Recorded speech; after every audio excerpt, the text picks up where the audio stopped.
नमस्कार, आपका बहुत बहुत स्वागत है। आप देख रहे हैं पावर ट्रेड। मैं हूं सृष्टि शर्मा और मेरे साथ है मेरे सहयोगी अभिषेक। तो एक्साइटिंग वीकेंड के बाद अब एक्साइटिंग हफ्ते की भी शुरुआत हो चुकी है और ऐसे में कहां पर है आपके लिए मौके, यही हम डिस्कस करेंगे। अगले 2.5 घंटे हम आपके साथ बने हुए हैं क्योंकि देखिए ओवर द वीकेंड ढेर सारी खबरें रही, जहां पर पहले तो सबसे बड़ी खबर ये कि डोनाल्ड ट्रंप के जो टैरिफ उन्होंने इम्पोज किए थे तमाम देशों पे, उसको इलीगल ठहराया गया।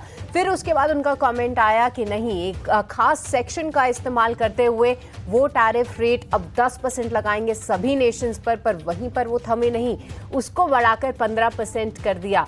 अब देखिए, अब कई सारे कमेंट्स अभी भी आ रहे हैं कि क्या रिफंड होगा या नहीं, क्या ये जो ट्रेड डील्स तमाम देशों ने की हैं उसको लेकर क्या होगा। और भारत ने तो ऐसे में अपनी जो भी विजिट्स थी उनको भी टाल दिया है। तो कई सारे सवाल हैं जो कि फिलहाल उनके आंसर्स मार्केट ढूंढ रहा है। बट एक बात तय है कि जो 18% से नेगोशिएशन हो रहा था, टेम्पररी ही सही, बट 15% जो है कहीं ना कहीं अब रेट डिसाइड होता हुआ दिख रहा है। बट ऐसे में क्या होनी चाहिए आपकी रणनीति, इसी पर फोकस रहेगा। अगले 2.5 घंटे हमारे तमाम एक्सपर्ट्स हमारे साथ मौजूद रहेंगे और उनसे हम समझेंगे कि किस तरीके का आज ट्रेड एक्शन दिख सकता है और कहां पर है आपके लिए मौके। ढेर सारे ट्रेडिंग कॉल्स भी हम आपके लिए लेकर आएंगे। पर आगे बढ़े और अभिषेक से विस्तार में समझे कि इतनी सारी खबरों का किस तरीके से मार्केट पर रिएक्शन रहा, अभी एशिया बाजार फ्यूचर्स क्या कुछ कर रहे हैं। आइए उसके सामने, उससे पहले रख देते हैं आपके सामने वो 4 बड़े ट्रिगर्स जो कि बाजार फोकस में जरूर रखेगा। सबसे पहले तो डाउ जोन्स फ्यूचर्स की बात करें तो वहां पर गिरावट देखने को मिल रही है। 300 अंकों की गिरावट फिलहाल आपको डाउ जोन्स फ्यूचर्स दिखाएगा। फ्राइडे के सत्र में एक तेजी जरूर हमने देखी थी, पर उसके बाद जो है थोड़े नरम होते हुए ना ही सिर्फ डाउ जोन्स फ्यूचर्स बल्कि S&P और टेक हेवी नैस्डैक में भी गिरावट देख रहे हैं। गिफ्ट निफ्टी जो है वहां पर एक्साइटमेंट जरूर है। 150 अंकों की तेजी गिफ्ट निफ्टी जरूर दिखा रहा है। अब ट्रंप के बयान से जो है 1% क्रूड फिसल कर $70 के पास है। और याद रखिए, over the weekend US Iran के हमले को लेकर भी कोई बड़ी खबर सामने नहीं आई और साथ ही साथ अब जिनीवा में जो है टॉक्स होंगी यूएस और ईरान के बीच में, तो वो बहुत इंपॉर्टेंट होगा मार्केट के लिहाज से देखना और साथ ही उसका एक लाइकली रिएक्शन क्रूड पर। इसके अलावा FIIs की 3 दिन से बिकवाली हावी है। DIIs की खरीदारी तो है, बट ऐसे में देखते हैं कि किस तरीके के डेटा पॉइंट सामने आते हैं, इस पर भी विस्तार से चर्चा करेंगे। और आज खबरों के लिहाज से कई सारे काउंटर्स फोकस में रहेंगे। देखिए, UPL ने अपनी रीस्ट्रक्चरिंग अनाउंस की है, यहाँ पर फोकस रहेगा। साथ ही साथ बैंकिंग शेयरों से नेगेटिव खबर जरूर है। IDFC फर्स्ट बैंक, साथ ही साथ AU स्मॉल फाइनेंस बैंक, यहाँ पर जो है कुछ फ्रॉड्स कहीं ना कहीं रिपोर्ट ज़रूर हुए हैं। AU स्मॉल फाइनेंस बैंक की तरफ से क्लैरिफिकेशन आया है और IDFC फर्स्ट बैंक की कॉन कॉल है 8 बजे, तो देखते हैं वहाँ से किस तरीके की कॉमेंट्री निकलती है।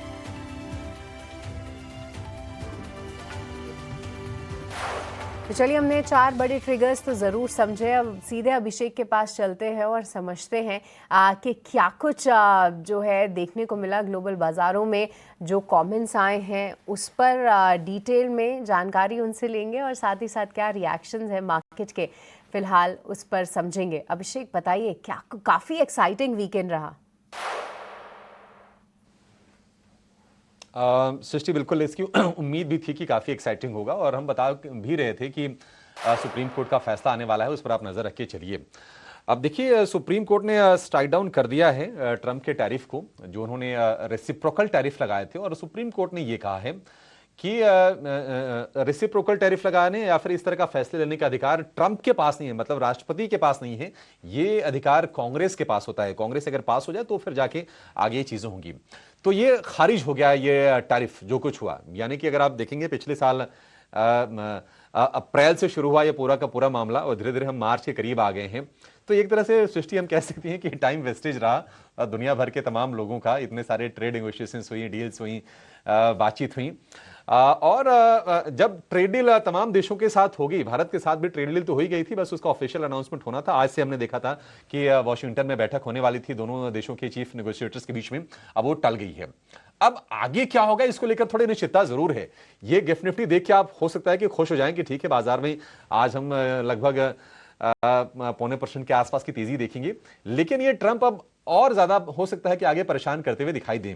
अब कोर्ट ने यह कहा है कि जो इंटरनेशनल इमरजेंसी पावर्स एक्ट के तहत जो टैरिफ लगाए थे ट्रंप ने, वो खारिज हो गए हैं। लेकिन ट्रंप ने फिर क्या किया, फटाफट उसके बाद हमने देखा कि 10% के ग्लोबल टैरिफ का ऐलान किया। उसको 24 घंटे नहीं बीते उसको बढ़ा के 15% कर दिया है। और उन्होंने ट्रेड एक्ट 1974 की सेक्शन 122 के तहत ये टैरिफ लगाए हैं। हालांकि ये अस्थायी हैं, 150 दिनों के लिए टैरिफ को लगाया गया है। तो 150 दिन की अनिश्चितता क्या भारतीय बाजार लेके चलेंगे या फिर पूरे दुनिया भर के बाजार, ये एक प्रश्न जरूर है। आगे क्या होगा इसको लेकर थोड़ी सी ना चिंता की स्थिति आगे बनी रहेगी। हम तो सोच रहे थे कि ठीक है, ट्रेड डील जो भी हो 15%, 20%, 25%, बाजार उसके आगे बढ़ जाएं, लेकिन बाजार के लिए एक ये नया हैंगओवर आ गया। अमेरिकी बाजारों की अगर हम चाल की बात करें सृष्टि, तो हमने देखा कि शुक्रवार को जो भी गेन्स आए ना, अगर आप फ्यूचर्स को देखेंगे तो एग्जैक्टली उसकी अपोजिट पिक्चर आपको नजर आएगी, क्योंकि डाउ 230 अंक चढ़ा था। अगर आप फ्यूचर्स को देखेंगे 200 अंकों से ज्यादा की गिरावट है। नैस्डैक फ्यूचर 203 अंक चढ़ा, 200 अंकों से ज्यादा गिरावट नैस्डैक में है। तो सारी की सारी चीजें हवा हो गई हैं। हालांकि कुछ स्टॉक स्पेसिफिक हमने एक्शन देखा था, अमेजोन हो गया या फिर अल्फाबेट, यहां पर हमने 2.5 से 4.25% के आसपास की तेजी देखी। कुछ और टेक स्टॉक्स की बात करें तो एनवीडिया, मेटा, एप्पल, ये 1 से 1.5% मजबूत हुए। कुछ और आंकड़े भी आने थे अमेरिका में जिस पर हमारी की नजर दी, जैसे कि वहां के जीडीपी ग्रोथ के आंकड़े आए। चौथी तिमाही की 1.4% जीडीपी बढ़ी है। हालांकि अनुमान था 2.5% बढ़ने का, तो अनुमान से कमजोर आए हैं। अमेरिका के वाणिज्य विभाग ने कहा है कि चूंकि चौथी तिमाही की शुरुआत में थोड़ा सा शटडाउन का भी इंपैक्ट था इकोनॉमी पर, इसके चलते ये डेटा वीक निकल के आए हैं। कोर पीसी के नंबर आए और हमने देखा कि ये 3% आया है। हालांकि फेड का जो लक्ष्य है वो 2% तक लाने का इसको है। अब ये अमेरिका में जो जीडीपी के जो आंकड़े कमजोर आए हैं, इसके चलते हमने ये देखा कि गोल्ड सिल्वर को थोड़ा सपोर्ट मिला है। जो पॉलिटिकल कंसर्न्स अपनी जगह पर हैं, टैरिफ को लेकर चिंता है, और अब ये अमेरिका में कमजोर जो आंकड़े हैं, तो गोल्ड सिल्वर की सेफ हेवन डिमांड बढ़ी है। और अगर आप गोल्ड को फिलहाल देखेंगे तो $5,170 के आसपास के प्राइसेस हैं। चांदी में 5% के आसपास की तेजी है और चांदी निकल गई है $86 के ऊपर।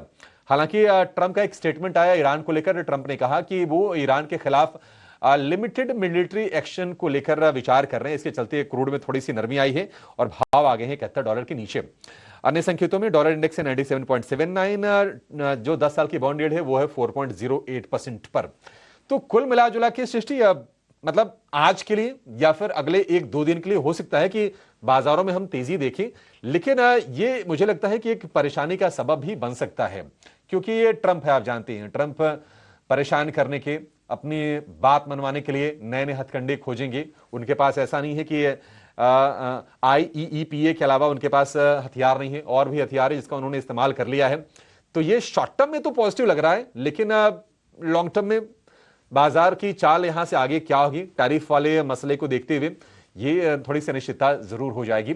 तो कुल मिलाजुला के मेरा मानना है कि ये न्यूट्रल हो गया। अब जरा बढ़ते हैं और समझते हैं कि बाजार की चाल यहां से आगे क्या होगी, क्योंकि एफआईज ने फिर से बेचा है। लगातार 3 सत्र की बिकवाली एफआईज की हो गई है। ओवरऑल सेटअप किस तरह का है, और तमाम ऐसे स्टॉक स्पेसिफिक न्यूज भी आए हैं।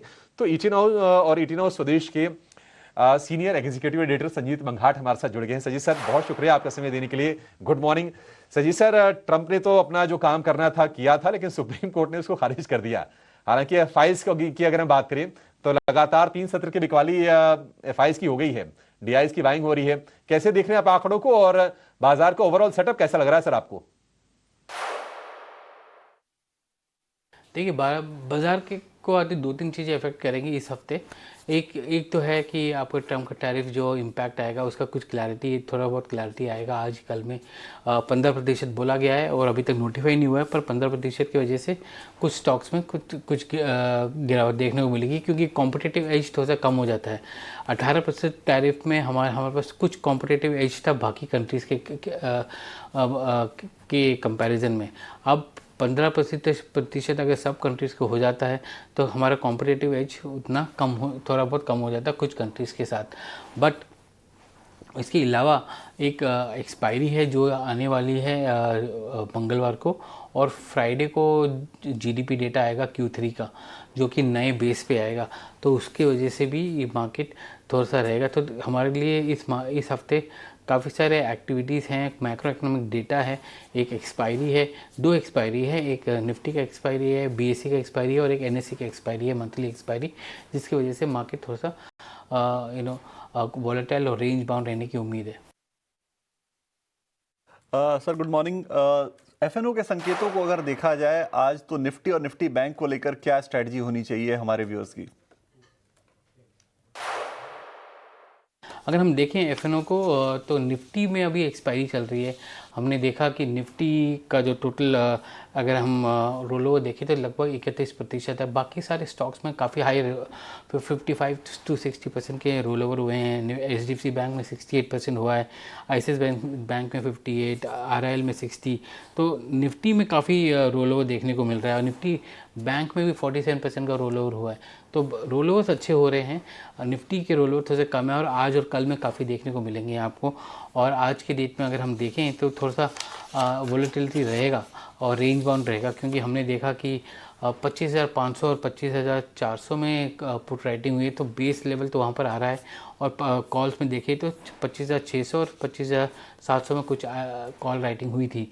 और टोटल जो बैंड आ रहा है निफ्टी ऑप्शंस का वो 25,500 से 26,000 के बीच में है और Nifty put call ratio around 1 के आसपास है, तो वो भी एक फैक्टर रहेगा।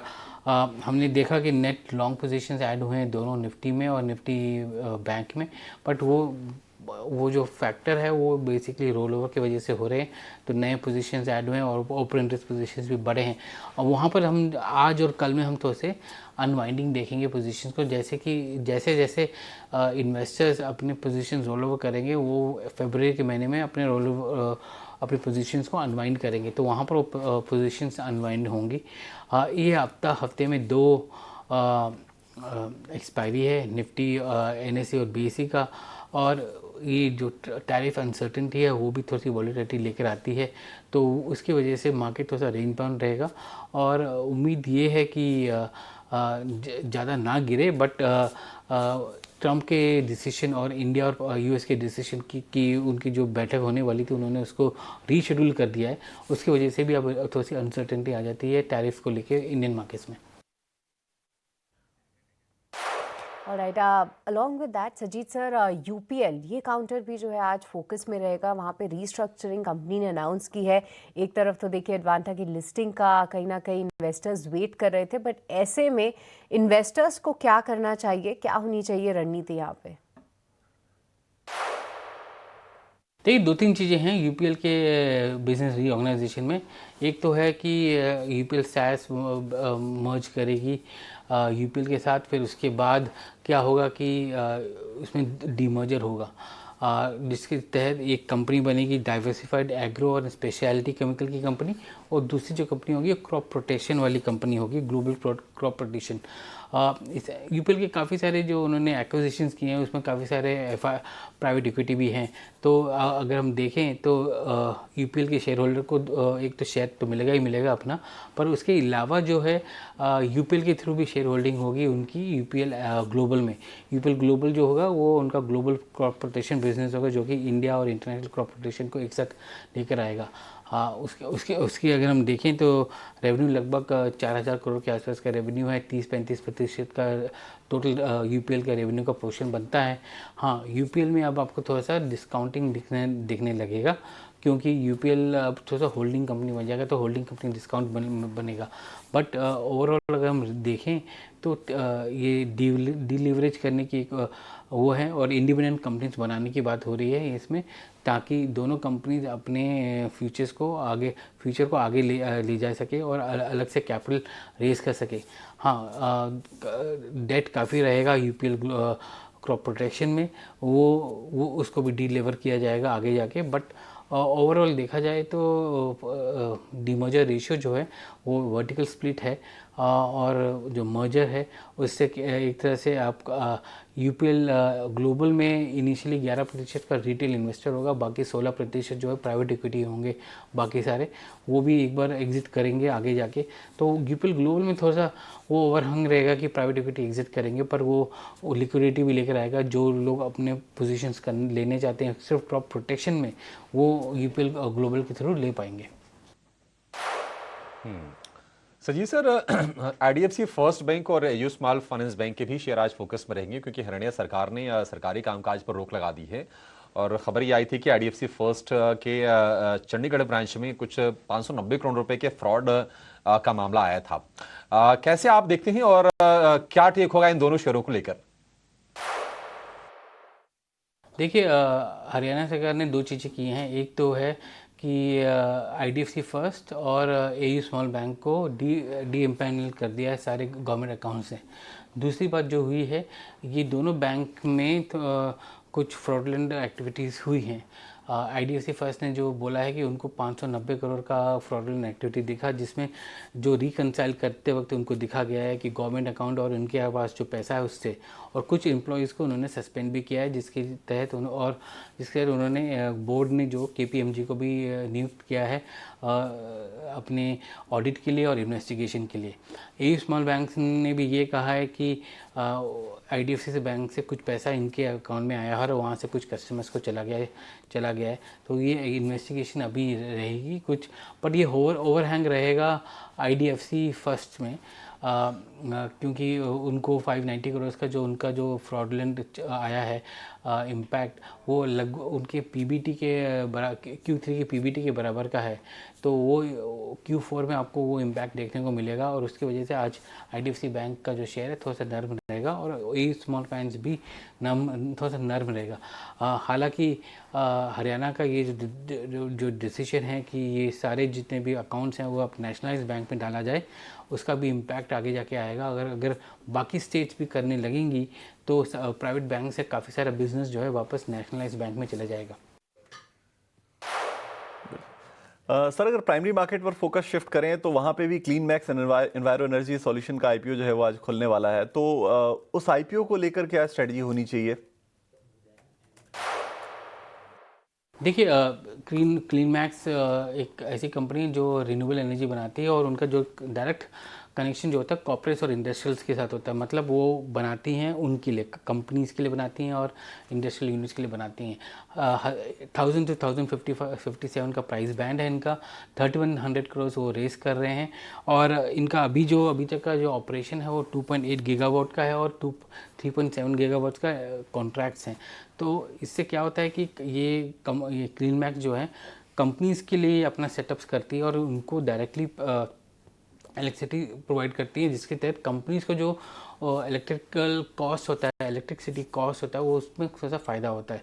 कंपनीज़ को अपने आप सेटअप करने की ज़रूरत नहीं होती, वो इनके साथ आके सेटअप करती हैं, जिससे इनका जो कॉस्ट है कंपनीज़ का इलेक्ट्रिसिटी कॉस्ट लगभग 30% कम घट जाता है। तो वो एक ऐसा इनका मॉडल है।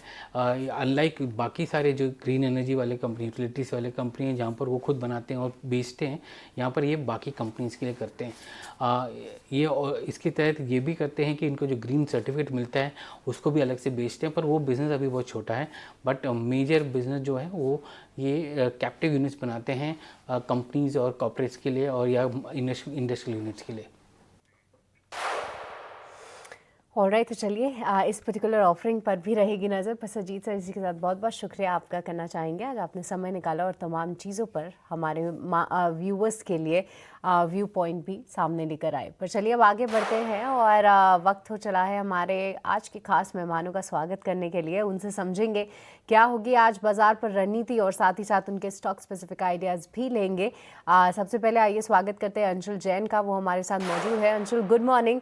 तो देखिए, ओवर द वीकेंड ढेर सारे न्यूज़ फ्लो ज़रूर रहे और फ्राइडे को हम अपने व्यूअर्स को भी बता दें कि अंशुल का एक रिकवरी का ही व्यू था, एक अच्छी रिकवरी देखने को मिली।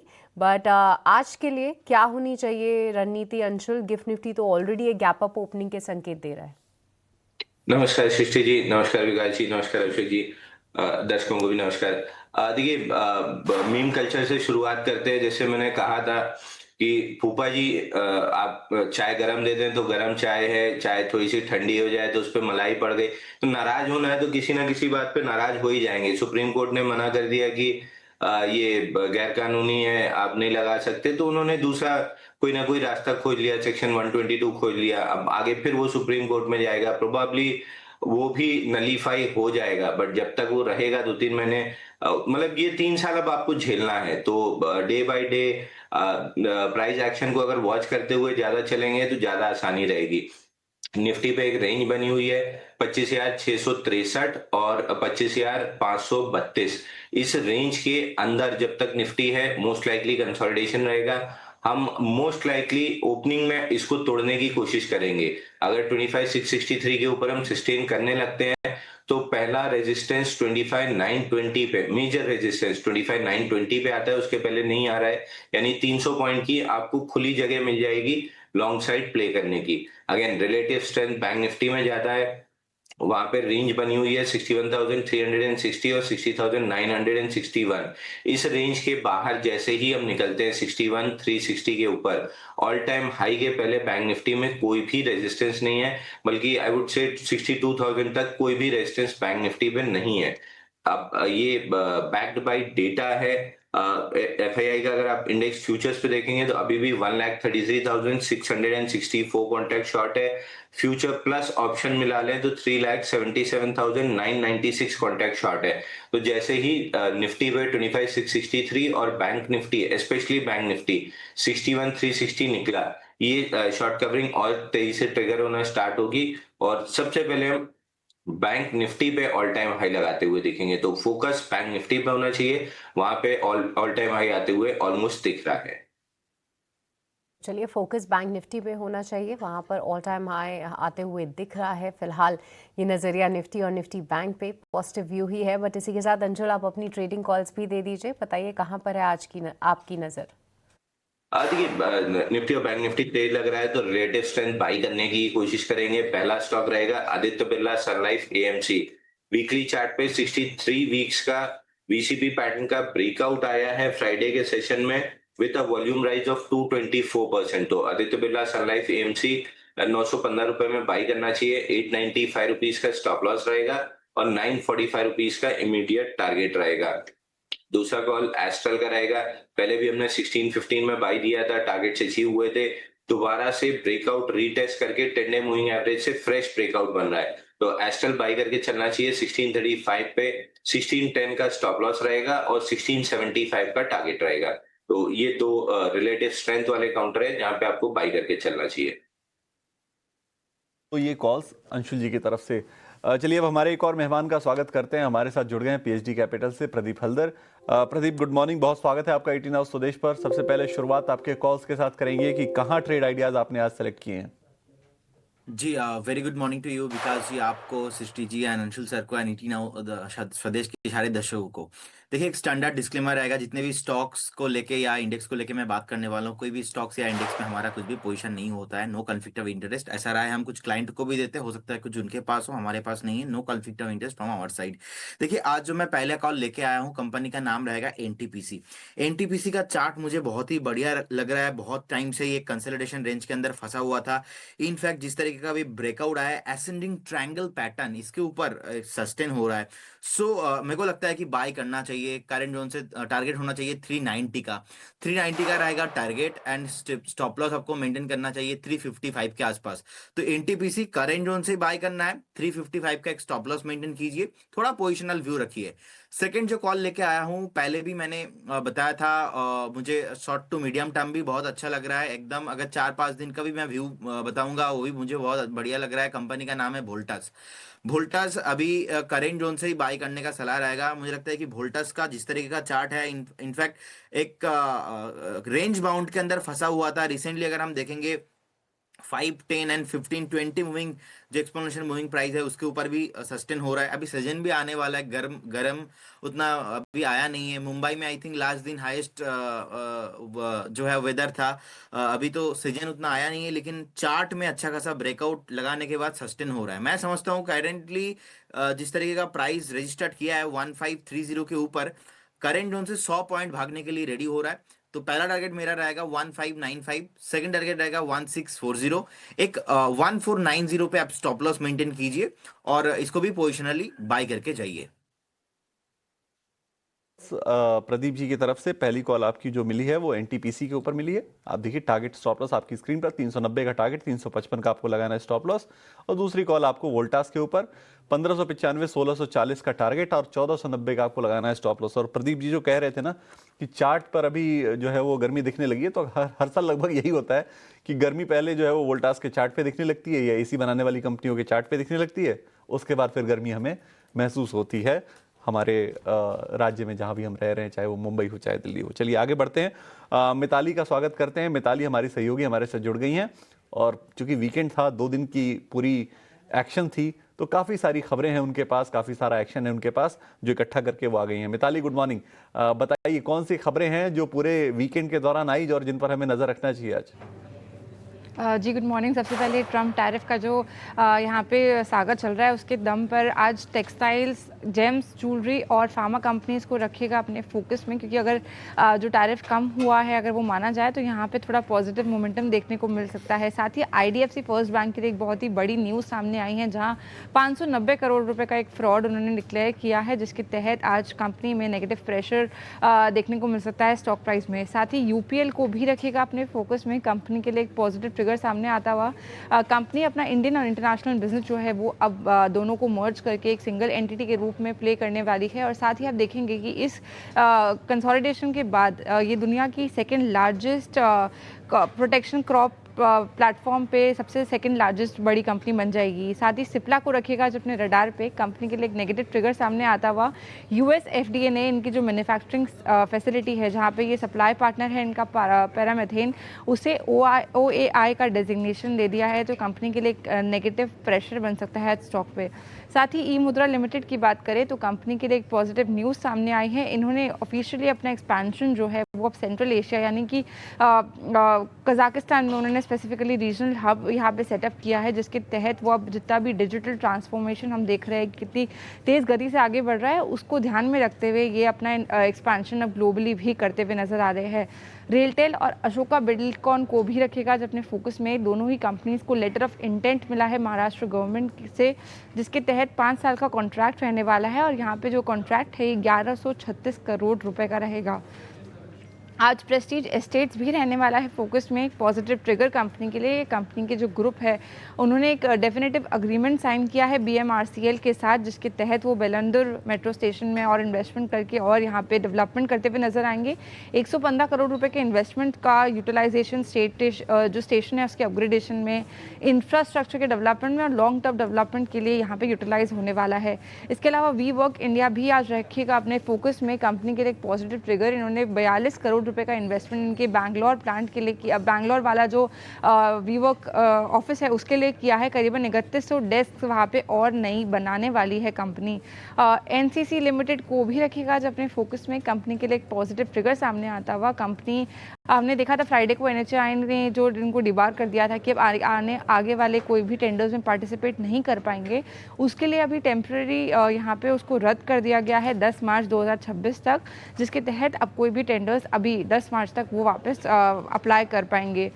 NHPC के लिए बात करें तो एक पॉजिटिव ट्रिगर सामने आता हुआ। कंपनी ने एक टोटल इन्वेस्टमेंट की अप्रूवल दे दी है करीबन 5700 करोड़ रुपए का, और जिसके तहत वो यूटिलाइज़ करेंगे हाइड्रो पावर कैपेसिटी का एक्सपेंशन जो कि जम्मू और कश्मीर में यूटिलाइज होने वाला है। और कुछ कंपनीज जिनके लॉक इन पीरियड आज एक्सपायर होने वाले हैं, उनके दम पर आज विक्रम सोलर 29% की लॉक इन एक्सपायरीज यहाँ पे दिखती हुई। जारो इंस्टीट्यूट ऑफ टेक्नोलॉजी के 1% शेयर्स आज इनकी लॉक इन एक्सपायरी होने वाली है, और शैडो फैक्स टेक्नोलॉजीज में करीबन 6% लॉक इन एक्सपायर के बाद आज शेयर्स मार्केट में ट्रेडिंग के लिए उतरेंगे। तो थोड़ा सा नेगेटिव प्रेशर यहाँ पे देखने को मिल सकता है इन तीनों ही स्टॉक्स में। तो खबरों के दम पे ये कुछ स्टॉक्स इनको रखना चाहिए अपने फोकस पे। चलिए, तो बहुत सारी खबरें मिताली ने बता दी है। मिताली बहुत शुक्रिया जुड़ने के लिए, और ये ढेर सारा काम आपने दे दिया है। तो अब इस काम को पूरा करेंगे, हमारे जो दोनों एक्सपर्ट जुड़े हुए हैं उनसे एक एक करके हम पूछेंगे कि कौन सी खबर पे क्या उनकी राय बनती है, क्या कोई ट्रेडिंग आइडियाज निकलते हैं। लेकिन फिलहाल एक छोटा सा ब्रेक लेंगे, ब्रेक से वापस लौटेंगे, तमाम खबरों वाले और एक्शन वाले शेयरों को डिस्कस करेंगे।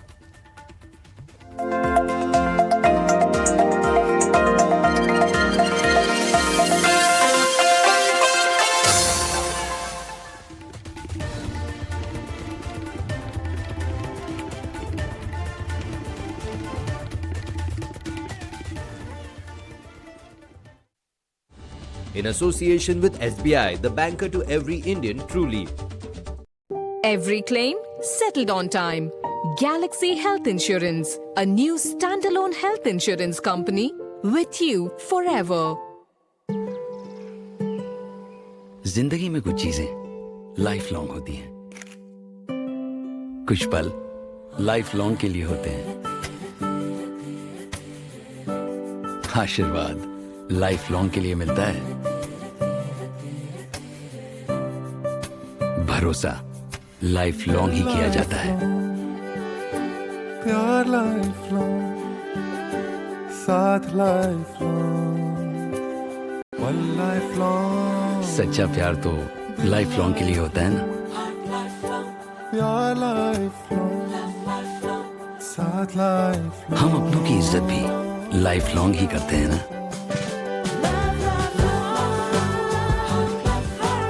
कुछ रिश्ते भी लाइफ लॉन्ग के लिए रोशन होते हैं, जैसे Tata power solar roof, best quality solutions, life long service guarantee और अनमैच्ड एक्सपर्टीज। ये ऑन तो quality life long. Every claim settled on time. Galaxy Health Insurance, a new standalone health insurance company with you forever.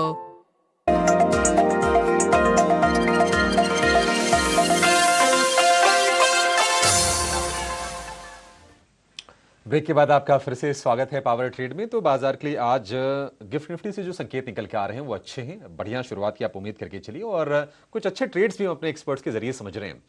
अपने साथ जोड़ लेते हैं रचित खंडेलवाल को भी। रचित जी बहुत शुक्रिया आपका समय देने के लिए। गुड मॉर्निंग रचित जी, आपके पिक्स आज के लिए क्या होंगे? सर गुड मॉर्निंग आपको, मेरे फेलो पैनलिस्ट को। ट्रेड देने से पहले एक चीज कहूंगा सर, मार्केट को पॉजिटिव न्यूज अच्छी लगती है, नेगेटिव न्यूज अच्छी लगती है, अनसर्टेनिटी अच्छी नहीं लगती है। आज मार्केट्स वियर्ड डायरेक्शनल मूव दिखा सकते हैं, उसके लिए हमें प्रिपेयर्ड रहना होगा। निफ्टी में थोड़ा सा जरूर सपोर्ट देखने को मिल सकता है, बट बैंक निफ्टी थोड़ा हेमायर मूव करती हुई देख सकते हैं। और जहां तक ट्रेड्स की बात है, केईआई इंडस्ट्रीज अच्छा लग रहा है इन लेवल्स पे, यहाँ पे बाइंग जनरेट कर सकते हैं, बट स्टॉप लॉस 4560, टारगेट 4960 और 5200, ये दो टारगेट्स के लिए केईआई इंडस्ट्रीज में बाइंग पोजीशन बना सकते हैं। उसके साथ साथ हिंडाल्को का जिस तरीके का फ्राइडे का मूव आया, हिंडाल्को भी अच्छा लग रहा है। 935 के लेवल्स पे आप पोजीशन बना सकते हैं, 896 और 965, 980, ये दो टारगेट्स के लिए। बट मार्केट्स आज एंड एंटायर वीक जिस तरीके से मूवमेंट करते हुए दिखा सकते हैं, स्टॉप लॉस के साथ ही ट्रेडिंग पोजीशन बनाइएगा और स्टॉप लॉस हिट हो तो हाथ क्या एग्जिट करिएगा।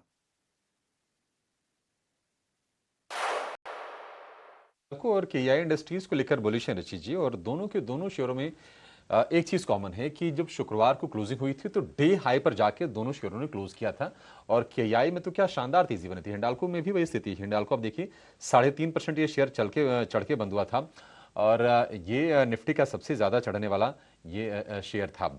चलिए कुछ और स्टॉक्स के बारे में व्यू लेते हैं जिनको लेकर खबरें आई हैं। देखिए आज क्या होगा ना कि बाजार में आप वॉलेटिलिटी वाला माहौल निश्चित तौर पर देखेंगे। वैसे भी कल एक्सपायरी है, तो एक्सपायरी से पहले थोड़ा वोलेटाइल माहौल होगा। बाकी ट्रंप की पॉलिसीज को लेकर, अब ट्रंप के खिलाफ सुप्रीम कोर्ट ने फैसला सुना तो दिया है, बावजूद उसके तमाम लोग ऐसे डरे होंगे कि ट्रंप अब आगे क्या करेंगे। 15% का ग्लोबल टैरिफ लगा दिया उन्होंने, हालांकि इसको भी अब अप्रूव करवाना होगा 150 दिनों के अंदर, ये अस्थायी तौर पर है। तो थोड़ी अनिश्चितता आगे रहेगी, और जैसा कि रचित जी कह रहे हैं कि बाजार को अनिश्चितता वो पसंद नहीं आती है। तो माहौल अब देखते हैं कि मार्केट में आगे क्या बनता हुआ दिखाई देता है, क्या अपडेट्स आते हैं ट्रेड डील्स को लेकर, ट्रंप के टैरिफ को लेकर। लेकिन एक नेगेटिव खबर आई है आईडीएफसी फर्स्ट बैंक को लेकर। एक तो हरियाणा सरकार ने सरकारी कामकाज पर रोक लगाई है, और चंडीगढ़ ब्रांच में 590 करोड़ रुपए की गड़बड़ी सामने आई है आईडीएफसी फर्स्ट बैंक में। हालांकि देखिए बैंक के फंडामेंटल को लेकर हम अक्सर चर्चा करते हैं कि काफी स्ट्रांग है, एक बढ़िया बैंक स्टैब्लिश करने की कोशिश की थी वी वैद्यनाथन ने। प्रदीप जी आपका व्यू क्या होगा आईडीएफसी फर्स्ट बैंक को लेकर, क्योंकि आज एक नेगेटिव रिएक्शन देखेंगे हम शुरुआत में ही। यस अभिषेक सर, जिस तरह का मैंने भी पढ़ा है तो मुझे तो लगता है कि ऐसा पास्ट में भी अगर हम देखेंगे, चाहे वो पीएनबी के साथ हो, चाहे जब वो एक बार एसबीआई का भी न्यूज आया था, तो ऑलवेज नेगेटिव ही रहता है। तो हो सकता है कि स्टार्टिंग में आपको थोड़ा यहाँ से भी एक बार अच्छा खासा डाउन साइड देखने को मिले। मैं सपोर्ट अगर टेक्निकली ढूंढने का कोशिश कर रहा हूँ तो ऑलमोस्ट 71-70 के रेंज पे है। उससे पहले ज्यादा कुछ मुझे स्ट्रॉन्ग सपोर्ट नहीं दिख रहा है। लेकिन और एक न्यूज था कि 8 बजे से कंपनी कॉन कॉल भी करने वाले हैं। तो मुझे लगता है कि अगर ज्यादा गैप डाउन ओपन हो जाता है तो उसके बाद न्यू शॉर्ट करने का सलाह नहीं रहेगा। एक बार गैप डाउन ओपन होने के बाद एक बार हमें लगता है कि आधा घंटा 1 घंटा देखना चाहिए। अगर रिकवरी आता है तो देन एक बार मेरे को लगता है कि आज का क्लोजिंग बहुत इंपॉर्टेंट रहने वाला है। तो 71 पे एक स्टॉप लॉस मेंटेन कीजिए, और क्योंकि आपको मौका नहीं मिलेंगे, गैप डाउन ही हो जाएगा डायरेक्टली।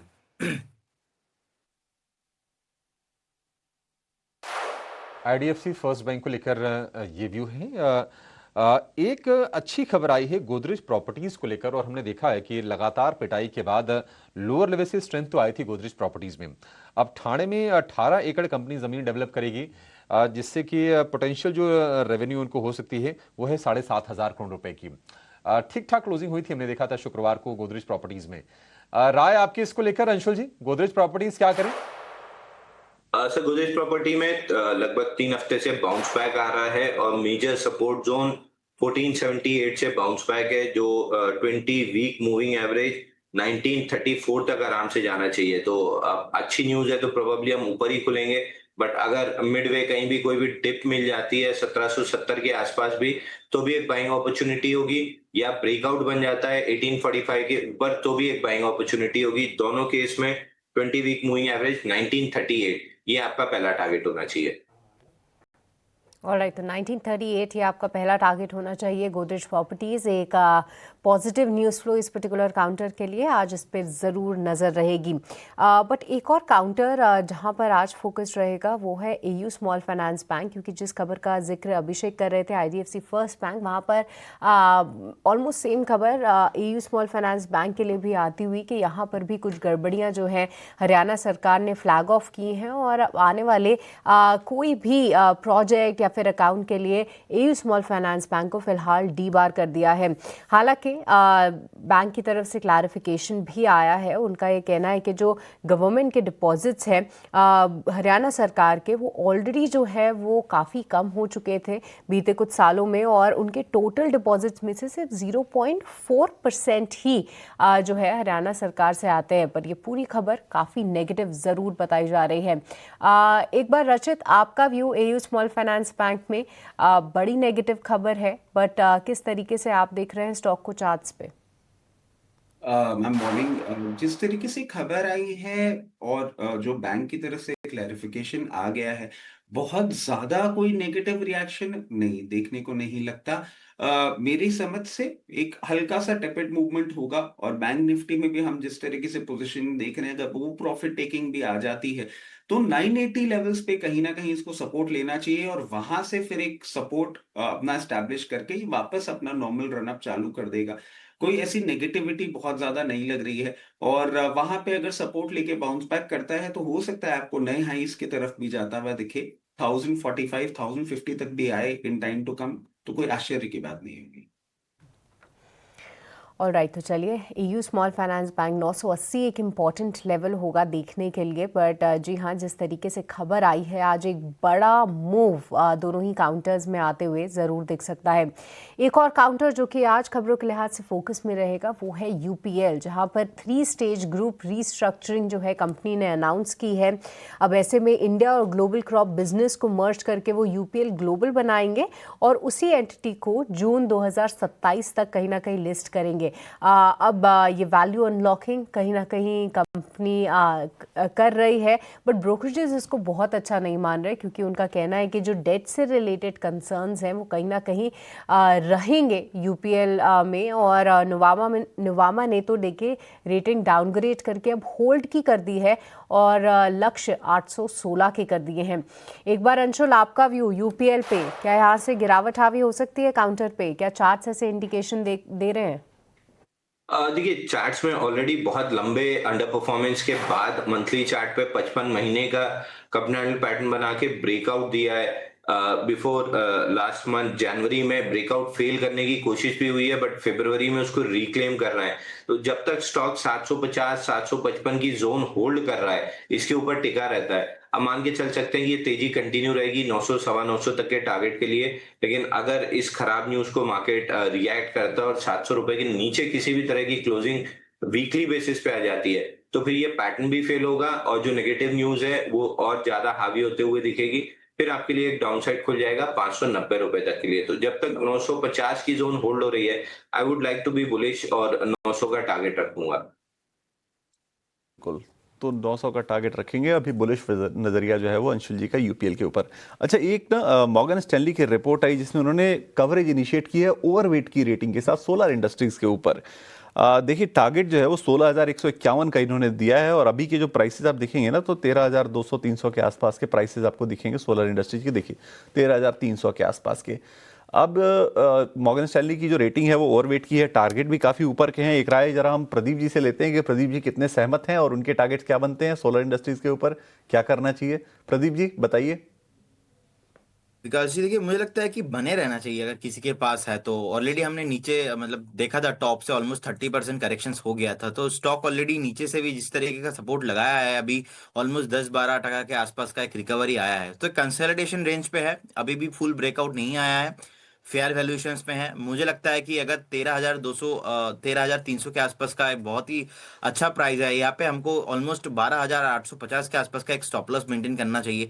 अगेन बहुत जल्दी आपको स्टॉक 16,500 17,000 भी ऑल टाइम हाइज भी पर्टिकुलर स्टॉक्स में आपको आते हुए दिखाई देंगे। और ये पहले बार नहीं है, इससे पहले भी हुआ था। 13,000 से एक बार स्टॉक नीचे आया था 8,000 के आसपास, ऑलमोस्ट 40-50% का करेक्शंस लगाने के बाद फिर से ऑल टाइम हम हाई हमने देखा है। तो फिर से अभी जितना शॉर्ट टाइम में नीचे आना था आ गया है, फिर से स्टॉक के कंसोलिडेशन रेंज के आसपास है, तो ब्रेकआउट बहुत जल्दी आने वाला है। सो होल्ड कीजिए, बने रहिए। बिल्कुल, होल्ड करना है, बने रहना है, ये राय सोलर इंडस्ट्रीज के ऊपर प्रदीप हल्दर जी की तरफ से। और रेटिंग मॉर्गन स्टैनली की हमने बताई आपको। चलिए एक काम करते हैं, ब्रोकरेजेस की रिपोर्ट पूरी, एक रिपोर्ट तो मैंने आपको बता दी, लेकिन बाकी कई सारी रिपोर्ट्स हैं, कई कंपनियों के ऊपर रिपोर्ट्स हैं, वो इकट्ठी करके हमारी सहयोगी तृप्ति उपाध्याय जुड़ गई हैं। तृप्ति, गुड मॉर्निंग। बताइए कौन सी रिपोर्ट्स हैं ब्रोकरेजेस की जहां पर हमें नजर रखनी चाहिए आज? गुड मॉर्निंग विकास। मॉर्गन स्टैनली ने टाटा मोटर्स पर अपनी रेटिंग दी है, इक्वल वेट की रेटिंग है और लक्ष्य 340 रुपये का यहाँ पर इन्होंने दिया है।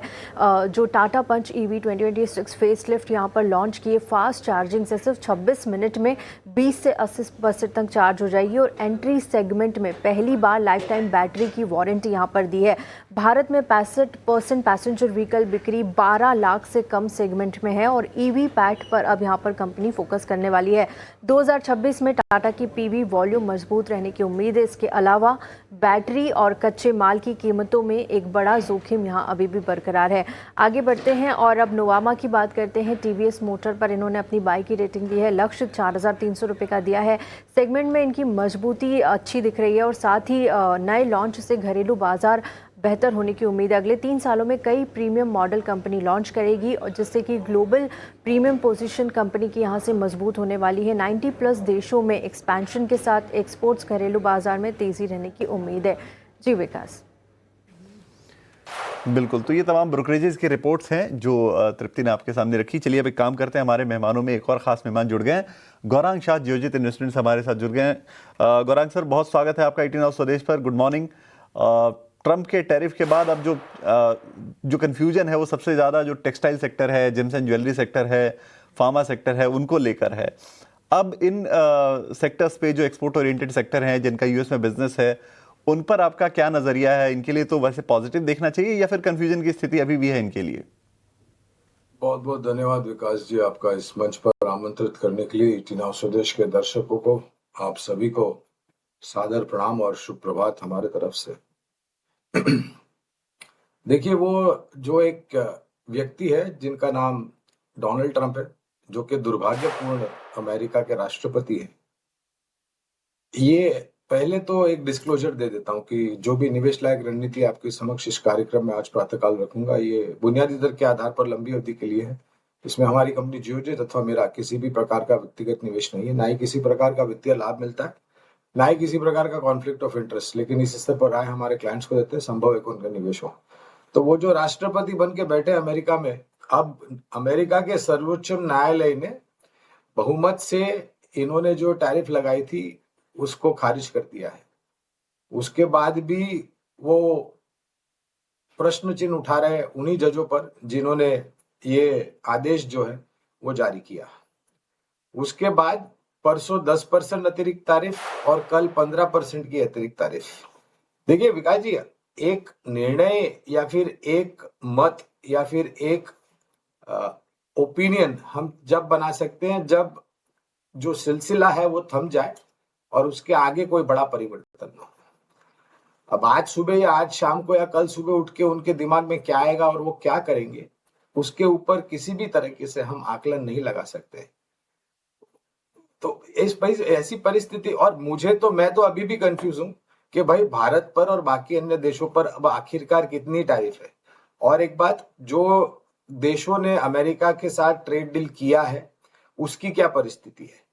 हमारे और अमेरिका के बीच में जो वार्तालाप हुआ है और जो दस्तावेज भेजे गए एक दूसरे को, और जो अब आने वाले महीने में ट्रेड डील होने वाली है, तो उसके ऊपर ये जो सर्वोच्च न्यायालय ने आदेश दिया है उसका क्या असर होगा। मेरे ख्याल से बहुत सारी चीजें हैं जो अभी भी जमीन पर नहीं है, हवा में इधर उधर उड़ रही है। और सबसे नकारात्मक परिस्थिति यह है कि डोनाल्ड ट्रंप साहब अगला क्या कदम उठाएंगे उस पर आकलन लगाना बहुत मुश्किल है। अभी उनको खुद को नहीं पता वो क्या करेंगे, तो हम और आप कौन होते हैं इसके ऊपर आकलन लगाने वाले। तो मैं ये समझता हूं कि थोड़ा समय देना चाहिए। देखिए आज बाजार में उत्साह होगा, गैप अप होगा, लेकिन वो गैप अप पे हम टिक पाते हैं कि नहीं, ये सबसे बड़ा प्रश्न चिन्ह है। अनिश्चितता का वातावरण अभी भी है। और मैं ये मानता हूं कि जो भी क्षेत्र ने आपने प्रश्न पूछा है, मेरे ख्याल से दो तरफा असर आने की संभावना है। या तो गैप अप से खुलेंगे और फिर मुनाफा वसूली हावी हो सकती है, क्योंकि ये जो 25,800 का स्तर है, ये मेरे 25,800 और 26,000 ये जो स्तर है ऊपर के, कई बार हम यहाँ पर गए हैं और फिर लौट करके वापस देश आ गए 25,500 25,400 के आसपास। तो एक उत्साह बिल्कुल होगा, गैप अप बिल्कुल होगा, लेकिन देखना अनिवार्य है कि हम टिक पाएंगे या नहीं। और उन सब सेक्टर्स पर, चाहे वो James and jewellery, textiles, chips, semiconductor, auto component, speciality agrochemicals, जिसके ऊपर सीधा सीधा असर हुआ था, एक सकारात्मक रुझान आज सुबह होने की संभावना है। लेकिन मैंने जैसे कहा, अनिश्चितता का वातावरण अभी भी है, तो निर्णायक तरीके से कुछ भी कहना फिलहाल मुश्किल है। नहीं बिल्कुल गौरंग भाई, हम भी यही कह रहे थे कि कंफ्यूजन अब बहुत ज़्यादा है और अनिश्चितता शायद बाजार को थोड़ा और परेशान करे, क्योंकि हम तो ये चाह रहे थे ना कि टैरिफ चाहे जो भी हो, ये अनिश्चितता खत्म हो जाए। बाजार तो धीरे धीरे चीज़ों को प्राइस इन कर ही लेता है। एक राय आपसे और इसी मसले पर जानना चाहेंगे। आप और हम सभी लोग ट्रंप के चरित्र से वाकिफ हैं। अब वो कुछ और कदम उठाएंगे परेशान करने के लिए, अपनी बात तो मनवाएंगे ही। और एक कैलकुलेशन ये भी कहती है कि 18% जो डील हमने अग्री किया था अमेरिका के साथ, अब वो तो खैर नलीफाई हो गया। 15% का ग्लोबल टैरिफ और कुछ और टैरिफ्स को अगर हम जोड़ दें तो लगभग इफेक्टिव टैरिफ भारत पर अभी भी 18 साढ़े 18% के आसपास का पड़ेगा।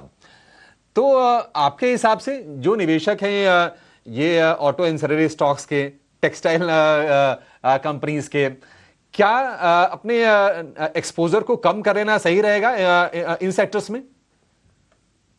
अभिषेक भाई, वो कैलकुलेटर बनाए नहीं जो कैलकुलेट कर सके कि ट्रम्प साहब क्या सोच रहे हैं। सबसे पहली मुसीबत ये है। तो वो अब देखना जरूरी है कि अगला कदम क्या उठाएंगे।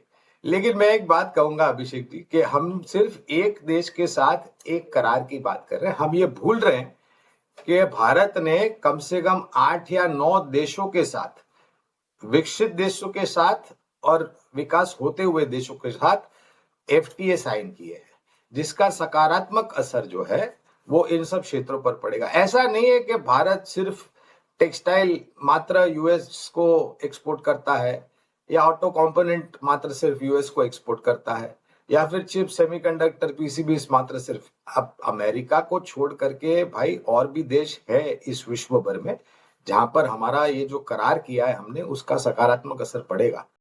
तो मैं ये मानता हूं कि ये उतावलापन करके कोई ऐसा निर्णय न ले जिससे आने वाले भविष्य में आपको पछतावा हो कि भाई हमने ये निर्णय क्यों ले लिया। क्योंकि अनिश्चितता का वातावरण जैसे है अभिषेक भाई, ऐसी परिस्थिति में मैं ये कहूंगा कि पहले तो इन सब चीजों को सुलझने दीजिए, भारत के साथ आखिरकार वो कौन सा दस्तावेज होगा जिसके ऊपर दोनों देश के प्रतिनिधि मोहर लगाएंगे और अपने हस्ताक्षर करेंगे, और वो कागजात जब हमारे और आपके सामने आएगा तब हमें जानकारी मिलेगी कि भाई आखिरकार वो ट्रेड डील में है क्या। तो उतावलापन मत कीजिए, अनिश्चितता का वातावरण है। हाँ, छोटी मध्यम अवधि में अगर आपको कुछ तर्क लगा करके काम करना है और अगर आपको कुछ सौदे लिखने हैं तो आप अपनी बुद्धिमत्ता का प्रयोग कीजिए, लेकिन अगर आपका लंबी अवधि का निवेश है सक्षम और मजबूत कंपनियों में, चाहे वो ऑटो कंपोनेंट हो, ऑटो हो, टेक्सटाइल हो, जेम्स एंड ज्वेलरी हो, या फिर स्पेशलिटी एग्रोकेमिकल्स कंपनियां हो, उतावलापन करके कोई ऐसा निर्णय मत लीजिए जिससे आपको आने वाले भविष्य में पछतावा।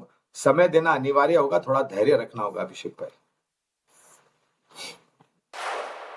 बिल्कुल धैर्य रखना होगा, चीज़ों को मॉनिटर करना पड़ेगा। हालांकि कुछ चीज़ें अभी भी अनिश्चित हैं। एक तो ये कि लगभग $170 बिलियन टैरिफ के माध्यम से अमेरिका ने इकट्ठे किए हैं, ट्रंप ने इकट्ठा किए हैं। क्या वो रिफंड करेंगे, क्या वो लौटाए जाएंगे, इसको लेकर अभी क्लैरिटी आनी बाकी है। दूसरी चीज़, 150 दिन का समय है जो इन्होंने ग्लोबल टैरिफ लगाया है इसको अप्रूव कराने को लेकर, तो अस्थायी तौर पर है। तो क्या 150 दिन के बाद भारत और अमेरिका के बीच में ट्रेड डील होगी, इसको लेकर भी अब एक कंफ्यूजन की स्थिति है कि आगे अब क्या होगा।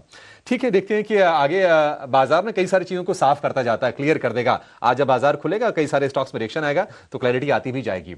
लेकिन कुछ स्टॉक्स को लेकर जिनको लेकर खबरें आई हैं, जरा उनके बारे में चर्चा करते हैं। ई मुद्रा एक छोटी सी कंपनी है, इसको लेकर खबर ये आई है कि इन्होंने कजाकिस्तान के अलमाटी में नया ऑफिस शुरू किया है और ग्लोबल डिजिटल एक्सपेंशन के लिए, स्पेशली सेंट्रल एशिया में, उसके लिए इन्होंने ये दफ्तर खोला है। राय आपसे लेना चाहेंगे इसको लेकर रचित जी। ई मुद्रा कैसी लगती है आपको कंपनी? हमने देखा था कि मतलब 3-4 साल पुराने लिस्टिंग होगी, 1000 रुपए के आसपास तक भाव पहुंचा था, वहां से लगातार एक वर्टिकल फॉल हम शेयर में देख रहे हैं। क्या राय होगी आपकी इसको लेकर? देखिए सर, फॉल हमने देखा है इसमें और इसके खुद के ऑब्वियस रीजंस थे जिस कारण से ये फॉल आपको जनरेट होता हुआ दिखा। बट ये न्यूज़ को हम पॉजिटिव ही लेके चलेंगे और आप देखें गवर्नमेंट ऑफ इंडिया का भी ना बहुत टाइम से एक ऐसी मुहिम चल रही है डी डॉलराइजेशन को लेके, जो सारी चीजें आपको चलती हुई दिख रही हैं उसी का अगर आप क्लोज कनेक्शन निकालें तो उसी पार्ट पे है ये। और अब हमारी जिस तरीके से ट्रेड बढ़ रही है मिडिल ईस्ट में भी और सऊदी में भी, उसका भी बेनिफिट जरूर देखने को मिलेगा। तो मैं समझता हूँ हाँ, इन लेवल्स पे ठीक लग रहा है। ये नहीं कि आपको यहीं से एकदम से रिवर्सल दिखा देगा। आज एक मूव आपको हो सकता है 486 तक ये दिखा दे, फिर कूल ऑफ करे, बट इवेंचुअली 538 एक पहला इसका सप्लाई पॉइंट है और उसको मेंटेन करने के बाद बैक्ड बाय गुड नंबर्स उससे भी हायर लेवल्स आपको देखने को मिल सकते हैं। इन लेवल्स पे अब स्टॉक ठीक लगने लग गया है। ठीक है, स्टॉक ठीक लग रहा है ई मुद्रा का। एक्सिस बैंक का शेयर भी आज फोकस में रहेगा क्योंकि सिटी की रिपोर्ट आई है और सिटी ने बाय की रेटिंग दी है, लक्ष्य दिया है 1463 रुपए का। और हमने देखा कि मतलब जो टारगेट है वहां से लगभग अभी 100 रुपए नीचे आपको शेयर दिखाई देगा एक्सिस बैंक का। लोअर लेवल से थोड़ी स्ट्रेंथ जरूर आई है। एक्सिस बैंक को लेकर व्यू आपका प्रदीप जी, क्या करना चाहिए शेयर में आज? जी बिल्कुल, देखिए बाय भी करना चाहिए और बने रहना चाहिए। चार्ट में कुछ भी प्रॉब्लम नहीं है, कंटिन्यूअसली 50, 100, 200, 5, 10 ऑल एक्सपोनेंशियल मूविंग जो प्राइस होता है उसके ऊपर ही सस्टेन हो रहा है। जितने भी हम टेक्निकली पैरामीटर्स देखते हैं सब पॉजिटिव ही लग रहा है मुझे। एंड जिस तरीके का ब्रेकआउट आया, लगता है कि एक बार 1500 एंड अबव भी जाने के लिए रेडी हो जाएगा। थोड़ा पोजिशनल व्यू लेके चलिए, ऑब्वियसली बाय करके जाइए एंड जिनके पास ऑलरेडी एग्जिस्टिंग पोजीशन है डेफिनेटली होल्ड कीजिए। एक स्टॉप लॉस आपको यहाँ पे शॉर्ट टाइम के हिसाब से 1310 के आसपास मेंटेन करना है और बने रहना है। तो 10 का स्टॉप लॉस आपको मेंटेन करना और बने रहना एक्सिस बैंक में, ये राय प्रदीप जी की तरफ से आई हुई है।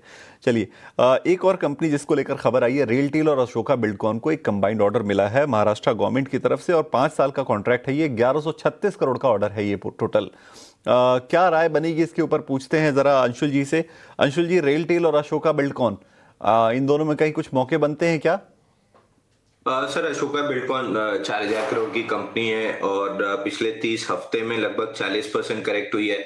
बहुत ज्यादा अब यहाँ से डाउन साइड तो नहीं दिखता है। एक बाउंस बैक टारगेट आपको 161 और ऊपर 20 वीक मूविंग एवरेज 168, यहाँ तक बाउंस बैक आराम से करते हुए दिख रहा है। तो ऑन द डिप्स कहीं भी बुलिश एविडेंस मिलता है तो एक बाई की अपॉर्चुनिटी तलाशनी चाहिए। वहीं रेलटेल में भी काफी अच्छी डाउनसाइड हो चुकी है, इमीडिएट सपोर्ट जोन के आसपास 316 324 पे खड़ा है, तो एक bounce back towards 20 week moving average 350 तक आ सकता है। बट ऑफ लेट जब से इंटरिम बजट पेश हुआ है, रेलवे डिफेंस काउंटर्स अपने वीकली चार्ट पे 20 वीक मूविंग एवरेज को रेजिस्ट कर रहे हैं, तो वहां तक आते आते वापस से सेलिंग रिज्यूम होनी चाहिए। तो 350 तक की एक अपसाइड आप बाउंस बैक में देख सकते हैं from around 360 not levels, but sell into rallies वाला ही दोनों काउंटर्स में रहेगा। बिल्कुल, तो ये राय रेलटेल और अशोका बिल्डकॉन दोनों कंपनियों के ऊपर आपको अंशुल जी की तरफ से।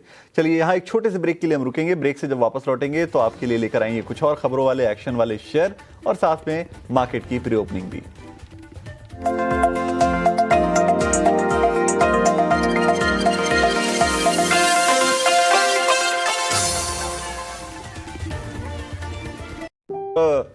अगले 1 घंटे अब काफ़ी एक्शन वाले रहने वाले हैं। मार्केट का प्री ओपन भी शुरू होने वाला है थोड़ी देर में, और उसके साथ साथ हम आपको तमाम एक्शन की पूरी तैयारी भी कराएंगे। लेकिन जब तक मार्केट का प्री ओपन आता है, कुछ खबरों वाले शेयरों पर एक राय लेते हैं हमारे मेहमानों से। एक खबर एनसीसी को लेकर आई है। एनसीसी को लेकर जो खबर आई है वो ये आई है कि हाई कोर्ट ने, दिल्ली हाई कोर्ट ने उनको एक इंटरिम प्रोटेक्शन दिया। आपको याद होगा कुछ दिनों पहले खबर आई थी कि एनएचआई ने एनसीसी पर डिबारमेंट लगा दिया, बैन लगा दिया एक तरह से। तमाम जो है वो एनएचआई के प्रोजेक्ट में बिडिंग करने के लिए बैन लगा दिया था इन्होंने एनसीसी के ऊपर। उसको लेकर कंपनी दिल्ली हाई कोर्ट पहुंची और हाई कोर्ट से उनको इंटरिम राहत मिल गई है 10 मार्च तक के लिए कि अभी वो बिडिंग कर सकते हैं, बिडिंग में अप्लाई कर सकते हैं, वो बोली लगा सकते हैं।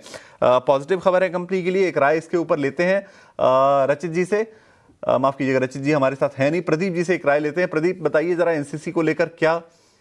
अच्छा, रचित जी जुड़ गए हमारे साथ। रचित जी जरा एनसीसी चेक कीजिए एक बार, क्या कहते हैं आप। एक पॉजिटिव खबर आई है कंपनी के लिए, पहले बैन लगा था और अब हाई कोर्ट से राहत मिली है। विकास जी गुड मॉर्निंग। बिल्कुल, देखिए आपने एक मूवमेंट देखा था कि बैन के बाद एक इसने टेपेड मूवमेंट भी दिखाया था, बट वैसे भी अगर आप देखें बहुत टाइम से स्टॉक का एक अंडर परफॉर्मेंस चल रहा है। इस पर्टिकुलर न्यूज के बाद एक अपमूव जरूर देखने को मिल सकता है, जो कि हो सकता है आपको 156 158 लेवल्स पे भी लेके चला जाए।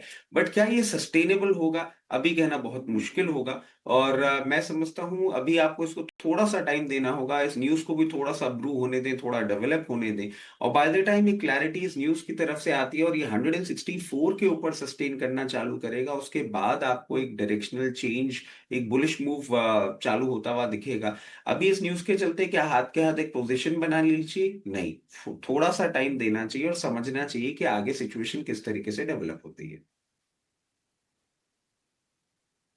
राइट, तो चलिए यहाँ पर एनसीसी पर नज़र ज़रूर रखेंगे। जी हाँ, कई सारे काउंटर्स हैं जो कि आज फोकस में रहेंगे और निचले स्तरों से देखते हैं एनसीसी में किस तरीके से रिकवरी आती है। बट आज मेटल काउंटर्स पर भी फोकस रहेगा, क्योंकि देखिए फ्राइडे को टॉप मूवर्स की कैटेगरी में आप तमाम मेटल काउंटर्स को आपने देखा, जहाँ पर हिंडाल्को बन चुका था निफ्टी का टॉप गेनर, और साथ ही साथ तमाम अन्य काउंटर्स में भी एक्शन ज़रूर देख रहे थे हम, चाहे वो टाटा स्टील हो, JSW स्टील हो, और ओवरनाइट भी चाहे बेस मेटल्स हो या प्रेशियस मेटल्स, वहाँ पर एक मूवमेंट हमने ज़रूर देखा है।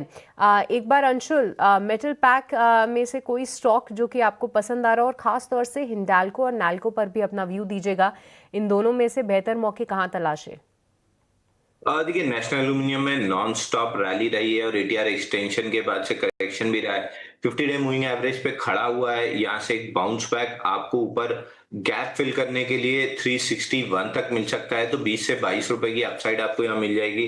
हिंडाल्को में भी सिमिलर सिचुएशन है, गैप फिल करने के लिए ऊपर आ रहा है 949 तक, 949 950 तक हिंडाल्को आपको अपसाइड मिल सकता है। बट क्लियर रिलेटिव स्ट्रेंथ और प्राइस एक्शन टाटा स्टील पे है, तो डिप्स पे कहीं भी टाटा स्टील आपको 197 से 200 की जोन में मिलता है, क्योंकि नॉन स्टॉप 4 हफ्ते चला है, तो 1 से 2 हफ्ते करेक्शन या साइडवेज ट्रेंड रह सकता है मूविंग एवरेज कैचअप के लिए।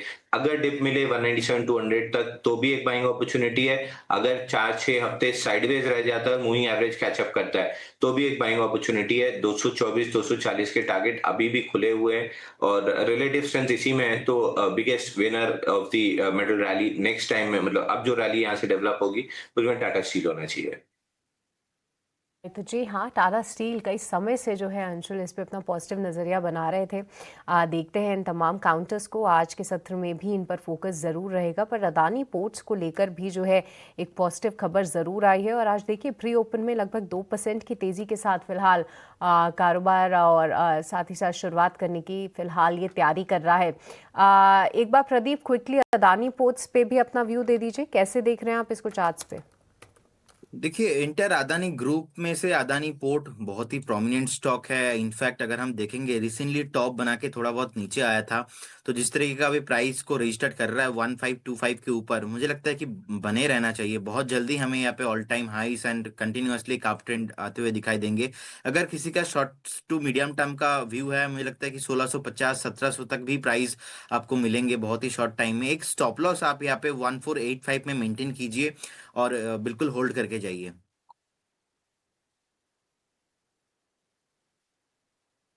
पोर्ट्स को लेकर ये व्यू है। शुक्रवार को हमने देखा कि जो कैपिटल गुड्स वाले जो शेयर थे उनमें बहुत बढ़िया एक्शन था। एबीबी हो गया या फिर सीमेंस हो गया, ये सारे के सारे शेयर चल रहे थे और एबीबी में 5% की तेजी रही। हालांकि दिन के हाई से थोड़ा नीचे शेयर आया था, क्योंकि हमने देखा कि प्रॉफिट में तो डिप था, लेकिन जो कमेंट्री थी मैनेजमेंट की वो काफ़ी स्ट्रांग आई थी।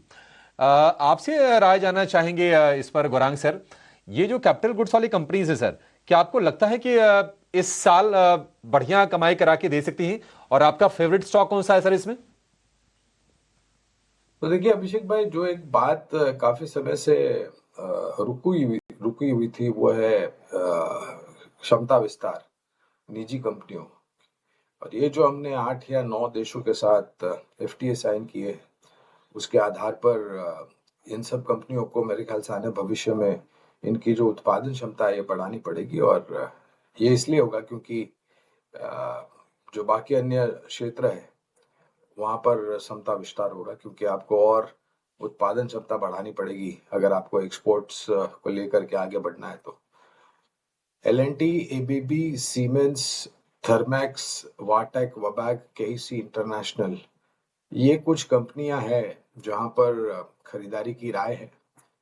आपका प्रश्न कोई एक कंपनी, ऐसे तो ये सभी कंपनियां हमारी बुनियादी तर्क के आधार पर फंडामेंटल रिसर्च टीम की तरफ से खरीदारी की राय है, लेकिन अगर कोई एक कंपनी इसमें से चुनना होगा तो मेरे ख्याल से हमारे देश में करीबन 8 दशक से स्थापित एलएनटी, लार्सन एंड टुब्रो, ये नाम इसलिए ले रहा हूँ अभिषेक भाई क्योंकि बहुत ही फैला हुआ कारोबार है। Complex engineering, hydrocarbon, infrastructure, turn की प्रोजेक्ट से लेकर के रक्षा क्षेत्र में भी इन्होंने अपनी अहम भूमिका निभाई है। और अगर आप इतिहास के पन्ने पलट कर देख ले तो मेरे ख्याल से ये सबसे बेहतरीन कंपनी, इन्वेस्टर फ्रेंडली कंपनी है। और ऑर्डर बुक बहुत ही सक्षम और मजबूत है सभी कारोबार में, और सभी कारोबार सक्षम रूप से योगदान दे रहे हैं आय और शुद्ध मुनाफे में। बिल्कुल बिल्कुल, एलएनटी को लेकर कोई शक नहीं। नए हाइस पर ये शेयर कारोबार कर रहा है और आज हो सकता है कि फिर से हम एक नया शिखर देखें। और अगर आप पिछले महीने भर में देखेंगे तो 17-18% के आसपास की तेजी एलएनटी में ऑलरेडी हो चुकी है। तो स्ट्रांग ऑर्डर बुक है, ऐसा भी नहीं कि बहुत चल गया है और अब गुंजाइश नहीं है। धीरे धीरे करके इसमें लगातार हम प्राइस अप्रिशिएशन होते हुए देख रहे हैं। तो एलएनटी को आप अपने रडार पर रखिए। चलिए रेलवे की बात करें तो हमने देखा था कि शुक्रवार को आईआरसीटीसी का शेयर बढ़िया चला। हालांकि काफी टाइम से एक रेंज में फंसा हुआ शेयर है, ये मूव नहीं कर रहा था, उसमें तेजी आई। आज एक खबर आई है रेलटेल को लेकर। हालांकि रेलटेल में कोई, अगर आप देखेंगे 6 महीने साल भर में तो कुछ पैसे बना के दिए नहीं है, काफी ज्यादा वोलेटाइल ये शेयर रहा है, तो इस पर आप फोकस करके चलिएगा। रेलवे वाले शेयरों में कुछ और शेयरों की अगर हम बात करें तो एक और शेयर जो आज फोकस में रहेगा वो होगा पीवी फिनटेक का, क्योंकि हमने देखा था कि शुक्रवार को अच्छी तेजी बनी थी शेयर में। क्या एक्सटेंशन होगा आज तेजी का? अंशुल जी, कैसा लग रहा है पीवी फिनटेक आपको?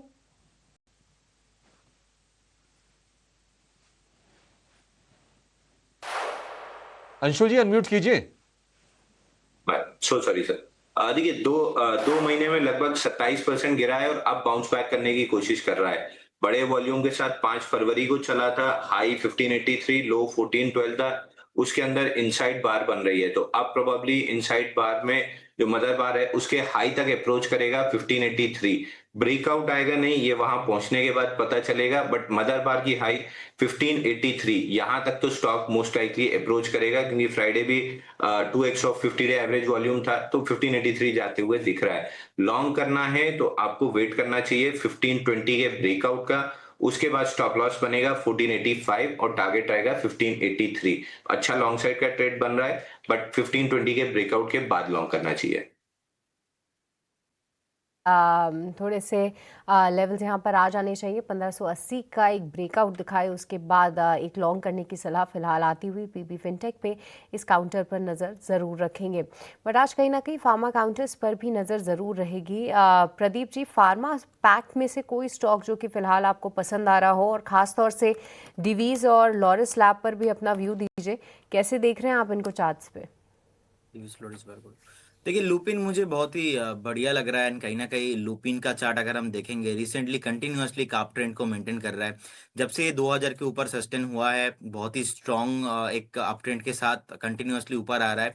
इनफैक्ट हमारा 2000 से 2050 के आसपास का बाइंग इनिशिएटिव भी हुआ था, जो कि अभी भी इंटैक्ट है। मुझे लगता है कि 2450 2500 ऑन द वे बहुत जल्दी आपको आते हुए दिखाई देंगे। डिवीज लेबोरेटरीज अभी 6337 के रेंज पे है। मैं समझता हूँ कि एक बार आप 5950 के आसपास का स्टॉप लॉस मेंटेन कीजिए। दूर दूर तक 6800 तक मैं कुछ भी रेजिस्टेंस नहीं देख पा रहा हूँ उससे पहले, तो बिल्कुल जिनके पास पोजीशन है होल्ड करने का ही सलाह रहेगा। लोरस लैब अभी 1024 के आसपास का प्राइस है, रिसेंटली नीचे आया था ऑलमोस्ट 940 950 से, अच्छा खासा एक बेस फॉर्मेशन बनाया, एक पैराबोलिक शार्प रिकवरी यहाँ पे चल रहा है। सो नेक्स्ट 1150 उससे पहले कुछ भी रेजिस्टेंस नहीं है। करेंट जोन से भी ऑलमोस्ट 110 120 पॉइंट का यहाँ पे अपसाइड है। बिल्कुल पोजीशन को होल्ड कीजिए और बने रहिए। चलिए, पोजीशंस को होल्ड कर सकते हैं और बने रह सकते हैं, दोनों पे ही लॉन्ग नज़रिया फिलहाल आता हुआ। बट गौरांग सर, एक बार गोल्ड फाइनेंसेस पर भी आपका व्यू लेना चाहेंगे, क्योंकि देखिए हाल फिलहाल थोड़े से मूवमेंट ज़रूर आए हैं इनमें, और मुथूट फाइनेंस नतीजों के बाद एकाएक 11% का हमने इस पे फॉल देखा। हालांकि मनप्पुरम फाइनेंस अभी भी स्टेबल है, बट जिस तरीके से यहाँ पर बिजनेस अपडेट्स आए हैं, या फिर हम इनके अंडरलाइंग गोल्ड के प्राइजेस के फ्लक्चुएशंस देखें, क्या व्यू रखते हैं आप गोल्ड फाइनेंसर्स पे? क्या वैल्यूएशंस के लिहाज से अभी भी अट्रैक्टिव बेट्स लग रहे हैं? सृष्टि जी, आपको भी प्रणाम और शुभ प्रभात हमारे तरफ से। तो देखिए, सोच और विचारधारा क्या होती है गोल्ड लोन कंपनीज में निवेश करने की, कि भाई सोने के दाम ऊपर जाएंगे और इनके कारोबार बढ़ेगा। मैंने पहले भी सृष्टि जी हमारे चैनल ईटी नाउ स्वदेश और सहयोगी चैनल ईटी नाउ पर यह राय दी थी कि अगर आप सोने को आधार बना करके गोल्ड लोन कंपनीज में निवेश करते हैं तो ये कारगर और सतर्क रणनीति नहीं होगी। अगर आपको गोल्ड या सोने या चांदी को आधार बना करके निवेश करना है तो आपके पास बेहतर विकल्प है गोल्ड और सिल्वर ईटीएफ या फिर गोल्ड और सिल्वर म्यूचुअल फंड, जिससे आप सीधे सीधे एक प्रेशियस मेटल्स पर राय बना रहे और निवेश कर रहे। अगर आप गोल्ड और सिल्वर को आधार बना करके गोल्ड लोन कंपनीज में निवेश करते हैं तो एक बड़ी चीज इसमें ये होगी नकारात्मक, वो है कॉर्पोरेट रिस्क। मेरा ये मानना है कि अगर आपको गोल्ड और सिल्वर को आधार बना करके निवेश करना है, सोना और चांदी को आधार बना, तो फिर गोल्ड ईटीएफ्स या फिर गोल्ड म्यूचुअल फंड या सिल्वर म्यूचुअल फंड बेहतर होते हैं। और मैंने अक्सर ये राय दी है कि अगर आपके पास फर्ज कीजिए 100 रुपए है निवेश करने के लिए, उसमें से 15 या 20% डाइवर्सिफाई कीजिए, अपने निवेश को फैला दीजिए, जिससे जोखिम भी फैल जाएगा और एक ये कारगर रणनीति होगी। आपका प्रश्न का उत्तर देते हुए मन्नप्परम और मुथूट पर हमारे लक्ष्यांक आ गए, हमने मुनाफा वसूली की राय दी है। और मैं अभी भी वो यही कहूंगा, आधार अगर सोना और चांदी है तो आपको सीधा सीधा सोना और चांदी रिलेटेड एसेट क्लासेस में निवेश करना चाहिए, जैसे ईटीएफ और म्यूचुअल फंड्स। बिल्कुल, तो ये रहा गोल्ड फाइनेंस कंपनियों पर और गोल्ड के ऊपर भी एक तरह से इनडायरेक्टली। चलिए एक काम करते हैं, अब 9:12 हो गए हैं, 9 के नौरत्न आपके सामने लेकर आते हैं। हमारी सहयोगी आशीषा हमारे साथ जुड़ रही है। आशीषा, बताइए। बिल्कुल, 9 के नवरत्न में सबसे पहले बात करेंगे टैरिफ रिलेटेड स्टॉक्स और सेक्टर्स की, जहां पर आज इम्पैक्ट नजर आ सकता है। याद रखें 15% के टैरिफ्स अब नए रेट्स एप्लीकेबल हो चुके हैं, जिसके चलते फार्मा सेक्टर की कंपनियां, textile companies, gems and jewellery export, सभी सेक्टर्स पर आज के सत्र में एक्शन नजर आ सकता है। इसके अलावा IDFC फर्स्ट बैंक, जहां पर फ्रॉड की खबर निकल कर आई, हरियाणा सरकार से जुड़े खातों में 590 करोड़ की गड़बड़ी की खबर निकल कर आई है। IDFC फर्स्ट बैंक 10 10% की लोअर सर्किट प्री ओपन में यहाँ पर नजर आई है, तो इस स्टॉक पर भी अपनी नज़र रखें। इसके अलावा यूपीएल, जहाँ पर कॉर्पोरेट रीस्ट्रक्चरिंग की खबर आई है, क्रॉप प्रोटेक्शन बिजनेस करेगी मर्ज यूपीएल ग्लोबल के साथ, तो ग्लोबल रीस्ट्रक्चरिंग अग्रीमेंट है पेरेंट कंपनी के साथ।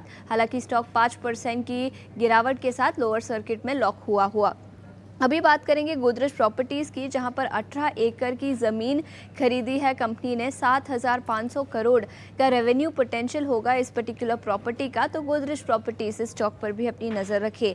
रेलटेल और अशोका बिल्डकॉन दोनों ही कंपनियों को साथ में एक नया ऑर्डर मिला है, 1140 करोड़ का ये ऑर्डर है। स्टील कंपनीज फोकस में रहेंगी। स्टील प्राइसेस में बढ़ोतरी देखने को मिली है, पिछले एक महीने में शार्प इंक्रीज दिखा है स्टील प्राइसेस में, जिसके चलते JSPL, JSW steel, Tata steel जैसी कंपनीज फोकस में रहेंगी। विक्रम सोलार 29% का लॉक इन था, आज खुल जाएगा। शायद थोड़ा सा सेलिंग प्रेशर यहां पर विक्रम सोलार में नजर आ सकता है। अपैरल रिटेल कंपनियों पर एक नुवामा की रिपोर्ट आई है, वी मार्ट की रिपोर्ट आई है। उनका मानना है कि कॉस्ट कंट्रोल पर कंपनी का फोकस रहेगा। टॉप पिक होगा उनका विशाल मेगा मार्ट। स्टॉक 0.6% की तेज़ी के साथ कारोबार करता हुआ। सोलार इंडस्ट्रीज़ पर बिग बोल्ड ब्रोकरेज रिपोर्ट, जहां पर मॉर्गन स्टैनली ने ओवरवेट की रेटिंग रखी है। 16,151 रुपये प्रति शेयर का लक्ष्य रखा है। 1.5% की तेज़ी के साथ स्टॉक प्री ओपन में। तो ये 9 स्टॉक्स जहां पर सबसे ज़्यादा एक्शन आज के सत्र में खबरों के दम पर नजर आ सकता है। ठीक है आशीषा, बहुत शुक्रिया आपका सारी की सारी खबरें बताने के लिए। तो ये 9 शेयरों पर आप जरूर फोकस करके चलिए, और आपको दिख भी रहा होगा कि जो स्टॉक प्राइसेस हैं प्री ओपन में उनमें रिएक्शन आ रहा है। चलिए, लेवल्स तो सेटल हो गए थे, और जिस तरह के संकेत आ रहे थे गिफ्ट निफ्टी से, देखिए बाजार उतनी अच्छी तेजी के संकेत नहीं दे रहा है। निफ्टी आप देखिए 107 अंकों पर सेटल हुआ है। आज आप वोलेटिलिटी काफी देखेंगे बाजार में, कल एक्सपायरी भी है, तो उसके चलते भी हो सकता है कि थोड़ा ना शॉर्ट कवरिंग मूव बाजार में आ जाए, लेकिन वोलेटाइल रहेगा, इसकी पूरी की पूरी गारंटी आपके लिए है। चलिए, शुरुआत हो गई है बाजार की, और शुरुआत जहां से हुई वहां से बाजार थोड़े से नीचे आए हैं, और निफ्टी के जो गेन्स हैं वो रह गए हैं सिर्फ 60-70 अंकों के आसपास के। निफ्टी बैंक है सपाट, हल्की सी तेजी वहां पर है। उथल पुथल शुरुआत में आपको होती हुई दिखाई देगी। सेंसेक्स ने लगाई है triple century. Axis Bank top gainer, Citi की बढ़िया रिपोर्ट थी, और आप देखेंगे 1.5% ऊपर आपको ये शेयर नजर आएगा। इसके अलावा बैंकिंग फाइनेंशियल स्टॉक्स में HDFC बैंक से थोड़ा सपोर्ट है, 0.25% ऊपर आपको ये शेयर नजर आएगा। बजाज फाइनेंस, जियो फाइनेंस, राम फाइनेंस, ये भी निफ्टी के टॉप गेनर्स में आज आपको शामिल दिखाई देंगे। तो ये कुछ स्टॉक्स हैं जो बाजार को सपोर्ट करने का काम कर रहे हैं, लेकिन निफ्टी बैंक आपको लाल निशान में ही नजर आएगा। हालांकि बाजार के लिए अच्छी चीज यह है कि आप देखेंगे कि जो एडवांस डिक्लाइन का जो रेशियो है वो तेजी के पक्ष में है। 465 शेयर नीचे, 1720 शेयर ऊपर इस वक्त आपको कारोबार करते हुए नजर आएंगे। लेकिन निफ्टी बैंक की जो गिरावट हो गई है वो हो गई है लगभग 100 अंकों के आसपास की। और आप देखिए इस वक्त आपको ना, मतलब IDFC फर्स्ट बैंक गिरना ही था। IDFC first bank, EU small finance bank, इनको झटका लगा है हरियाणा में, और 5% नीचे EU स्मॉल फाइनेंस बैंक है। IDFC फर्स्ट बैंक 10% नीचे, और इसी के चलते आप थोड़ा सा प्रेशर देखेंगे निफ्टी बैंक पर। एक्सिस बैंक से थोड़ा सपोर्ट मिलता हुआ दिखाई देगा। ICICI बैंक भी आधे % ऊपर आपको नजर आएगा। तो ये फिलहाल बाजार की शुरुआती चाल, निफ्टी की जो गेन्स है लगभग 90 अंकों के आसपास की हो गए हैं। लेकिन और तेजी कहां पर आ रही है? देखिए, गोल्ड सिल्वर में जो स्ट्रेंथ लौटी है ना, उसका फायदा मिल रहा है मुथूट फाइनेंस को। मुथूट फाइनेंस करीब 1.25% ऊपर।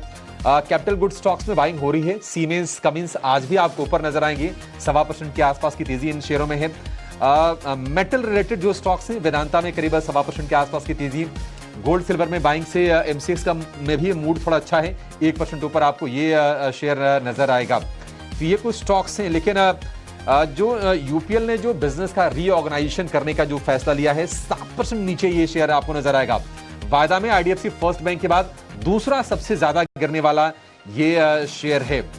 EU स्मॉल फाइनेंस बैंक तीसरे नंबर पर है, करीब 5.5% की गिरावट। NCC के लिए राहत की खबर तो आई है कोर्ट से, लेकिन शेयर में कोई खास हम राहत देख नहीं रहे। देखते हैं कि आगे इंट्राडे में क्या होता है।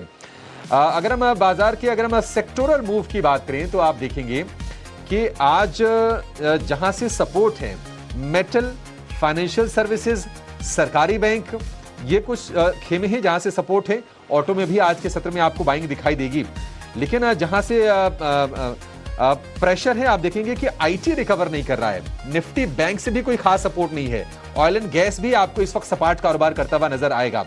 लेकिन इंडेक्स में आपने उथल पुथल देखेंगे। आप देखिए निफ्टी करीब 130 अंकों पर, निफ्टी बैंक भी फिर से हरे निशान में आके करीब 70 अंकों पर आपको कारोबार करता हुआ नजर आएगा। अगर हम आज के बड़े मूवर्स की बात करें तो आप देखेंगे कि साफ तौर पर जो टेक्सटाइल स्टॉक्स हैं उसमें आप ट्राइडेंट देखिए करीब 5.5% ऊपर आपको ये नजर आएगा। वेल्सपन लिविंग में करीब 3-3.5% के आसपास की तेजी है। ये कुछ स्टॉक्स NSE 500 के यहां पर आपको रौनक दिखेगी। जेम्स एंड ज्वेलरी स्टॉक्स में आप देखेंगे कि कुछ सिलेक्टिव बाइंग है। राजेश एक्सपोर्ट 3.5% ऊपर आपको नजर आएगा। इसके अलावा अगर आप देखेंगे कि ऑटो में एस्कॉर्ट्स कुबोटा करीब 3% ऊपर है। हिंदुस्तान जिंक में करीब 2.5% के आसपास की तेजी है। हिंदुस्तान कॉपर करीब 2.5% ऊपर है। तो मेटल स्टॉक्स में थोड़ी सी लोअर लेवल से स्ट्रेंथ लौटती हुई दिखाई दे रही है। गिरने वाले शेयरों की बात करें तो आज NSE 500 में भी सबसे ज्यादा गिरने वाला शेयर है IDFC फर्स्ट, 10% नीचे सर्किट पर है। UPL, AU small finance bank, ये 6 से 7.5% के आसपास की गिरावट है। इसके अलावा हम देखें कि जो शेयर चले थे, गॉडफ्रे फिलिप्स हो गया, टाटा इन्वेस्टमेंट, वहां पर 3 से 4% के आसपास की गिरावट आज के सत्र में आएगी आ रही है। इसके अलावा कच्चे तेल में जो नरमी आ रही है तो ONGC थोड़ा सा नरम आपको दिखाई देगा, करीब 1.5% के आसपास की गिरावट आज के सत्र में दिखाई देगी। तो ये कुछ स्टॉक्स हैं जहां पर थोड़ी सी हम नरमी देख रहे हैं। लेकिन ट्रेड डील के चलते कोई ऐसी चौतरफा, कोई ऐसे तेजी का माहौल नहीं है। मतलब जो ट्रंप का जो टैरिफ जो खारिज हुआ है सुप्रीम कोर्ट में, तो उसको लेकर कोई उत्साह नहीं है, क्योंकि अनिश्चितता बाजार को पसंद नहीं आती है और वो हम बाजार में इस वक्त होते हुए देख रहे हैं। निफ्टी है करीब 0.5% ही ऊपर। निफ्टी बैंक हल्के से गेंस के साथ कारोबार कर रहा है। चलिए अपने एक्सपर्ट्स के पास चलेंगे और उनसे जानते हैं ओपनिंग के ट्रेड्स।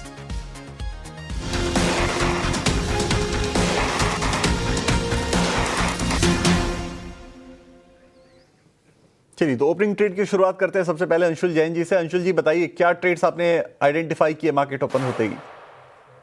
सर 2 स्टॉक रहेंगे। पहला रहेगा बेल राइस, जहां पे पोल एंड फ्लैग पैटर्न का ब्रेकआउट आ रहा है। 12 दिन में 24% चढ़ के पोल बना था। 8 दिन का फ्लैग था, आज ओपन लो के साथ ब्रेकआउट है। 188.50 में बाई करना चाहिए। 184.50 का स्टॉप लॉस रहेगा और 193.50 का टारगेट रहेगा। दूसरा स्टॉक है AB कैपिटल। यहाँ भी फ्राइडे के सेशन में हैमर कैंडल की फॉर्मेशन थी, जहां से ब्रेकआउट आ रहा है, तो 348.40 के आसपास इसको बाई करना है। आज का लो स्टॉप लॉस लगाना चाहिए 344 का और टारगेट रहेगा 354 का।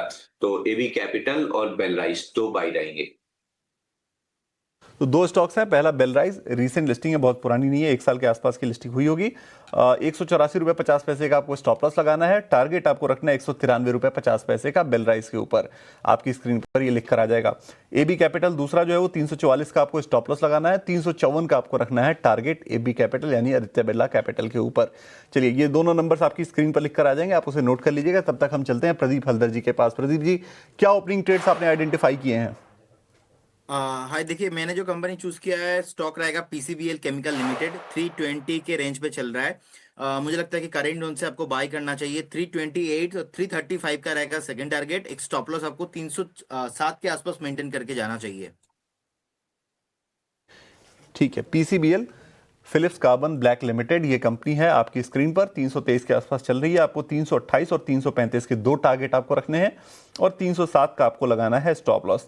तो ये 3 ट्रेडिंग कॉल्स आपको आपकी स्क्रीन पर मिल चुकी हैं। आप इन दोनों कंपनियों पर, इन तीनों कंपनियों पर आप जरूर नजर रखिए और उसके हिसाब से आप जो है वो अपना ओपनिंग ट्रेड लीजिए। PCBL अगर आप देखेंगे तो अभी के ट्रेड में अच्छी खासी तेजी दिखा भी रहा है, करीब 5% के आसपास की तेजी दिख रही है PCBL के अंदर। तो चलिए ठीक है, कोई बात नहीं, आगे बढ़ते हैं। ट्रेडिंग कॉल्स आपको मिल ही चुकी हैं। कुछ और खबरों वाले शेयरों पर जरा देखते हैं कि एक्शन क्या आया है। एक रिपोर्ट अपैरल रिटेल के ऊपर आई थी नुआमा की, उसमें उन्होंने वी-मार्ट को अपना टॉप पिक रखा है। एक बार स्क्रीन पर आपके लेकर आते हैं वी-मार्ट का शेयर, देखते हैं जरा वहां पे क्या एक्शन आज देखने को मिल रहा है।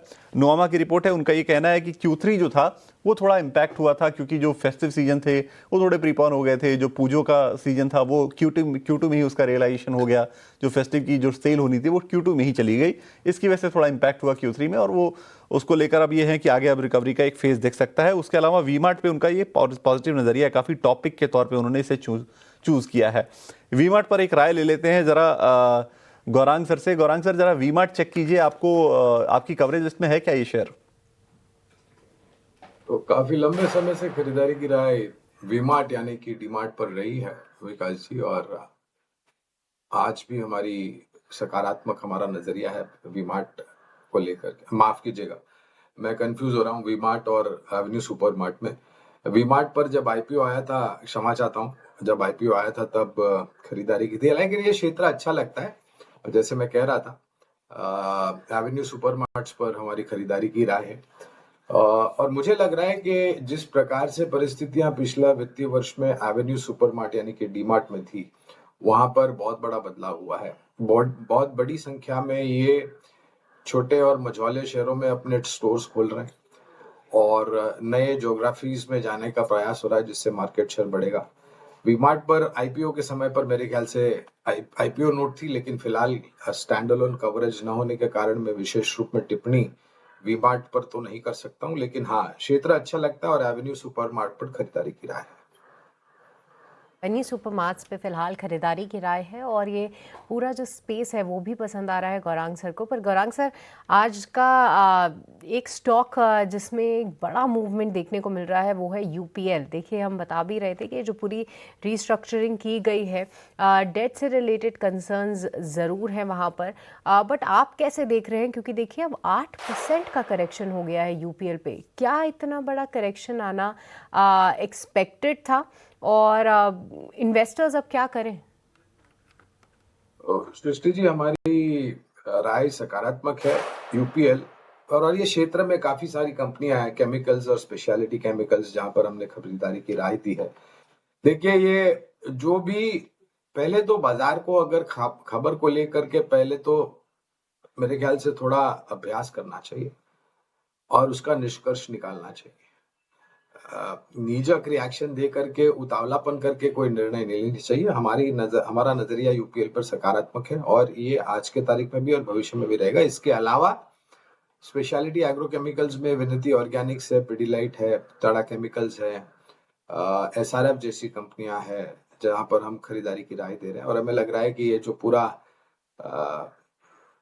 रायता फैलाया हुआ है राष्ट्रपति ट्रंप ने, टैरिफ और 10%, 15% और सर्वोच्च न्यायालय का मेरे ख्याल से अपमान करना वगैरह जो भी है, इसका एक रुझान या सकारात्मक लंबी अवधि के लिए इस क्षेत्र पर भी पड़ेगा, जिससे एक्सपोर्ट मार्केट पर एक बहुत बड़ा अवसर मिलेगा इन सब कंपनियों पर।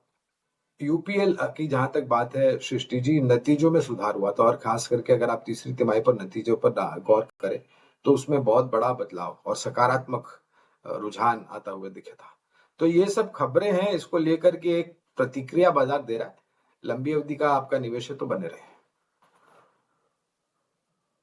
चलिए, यूपीएल पर लंबी अवधि के लिए पॉजिटिव नज़रिया ज़रूर है। नतीजे जो आए थे उसके बारे में भी जिक्र किया, पर आज की बात यही है कि जो रीस्ट्रक्चरिंग है वो मार्केट को बिल्कुल भी पसंद नहीं आई है, और 8-8.5% का करेक्शन जो है यूपीएल फिलहाल दिखा चुका है। और कई सारे ब्रोकरेजेस ने या तो उसको डाउनग्रेड किया है या अपनी रेटिंग में कोई भी बदलाव नहीं किया है। हालांकि जो रीस्ट्रक्चरिंग है उसमें आने वाले 1 से 2 साल ज़रूर लगेंगे। वैल्यू अनलॉकिंग के लिए कदम ज़रूर उठाया जा रहा है, बट कहीं ना कहीं इन्वेस्टर्स को इसमें इतना ज़्यादा फ़ायदा नहीं दिख रहा है।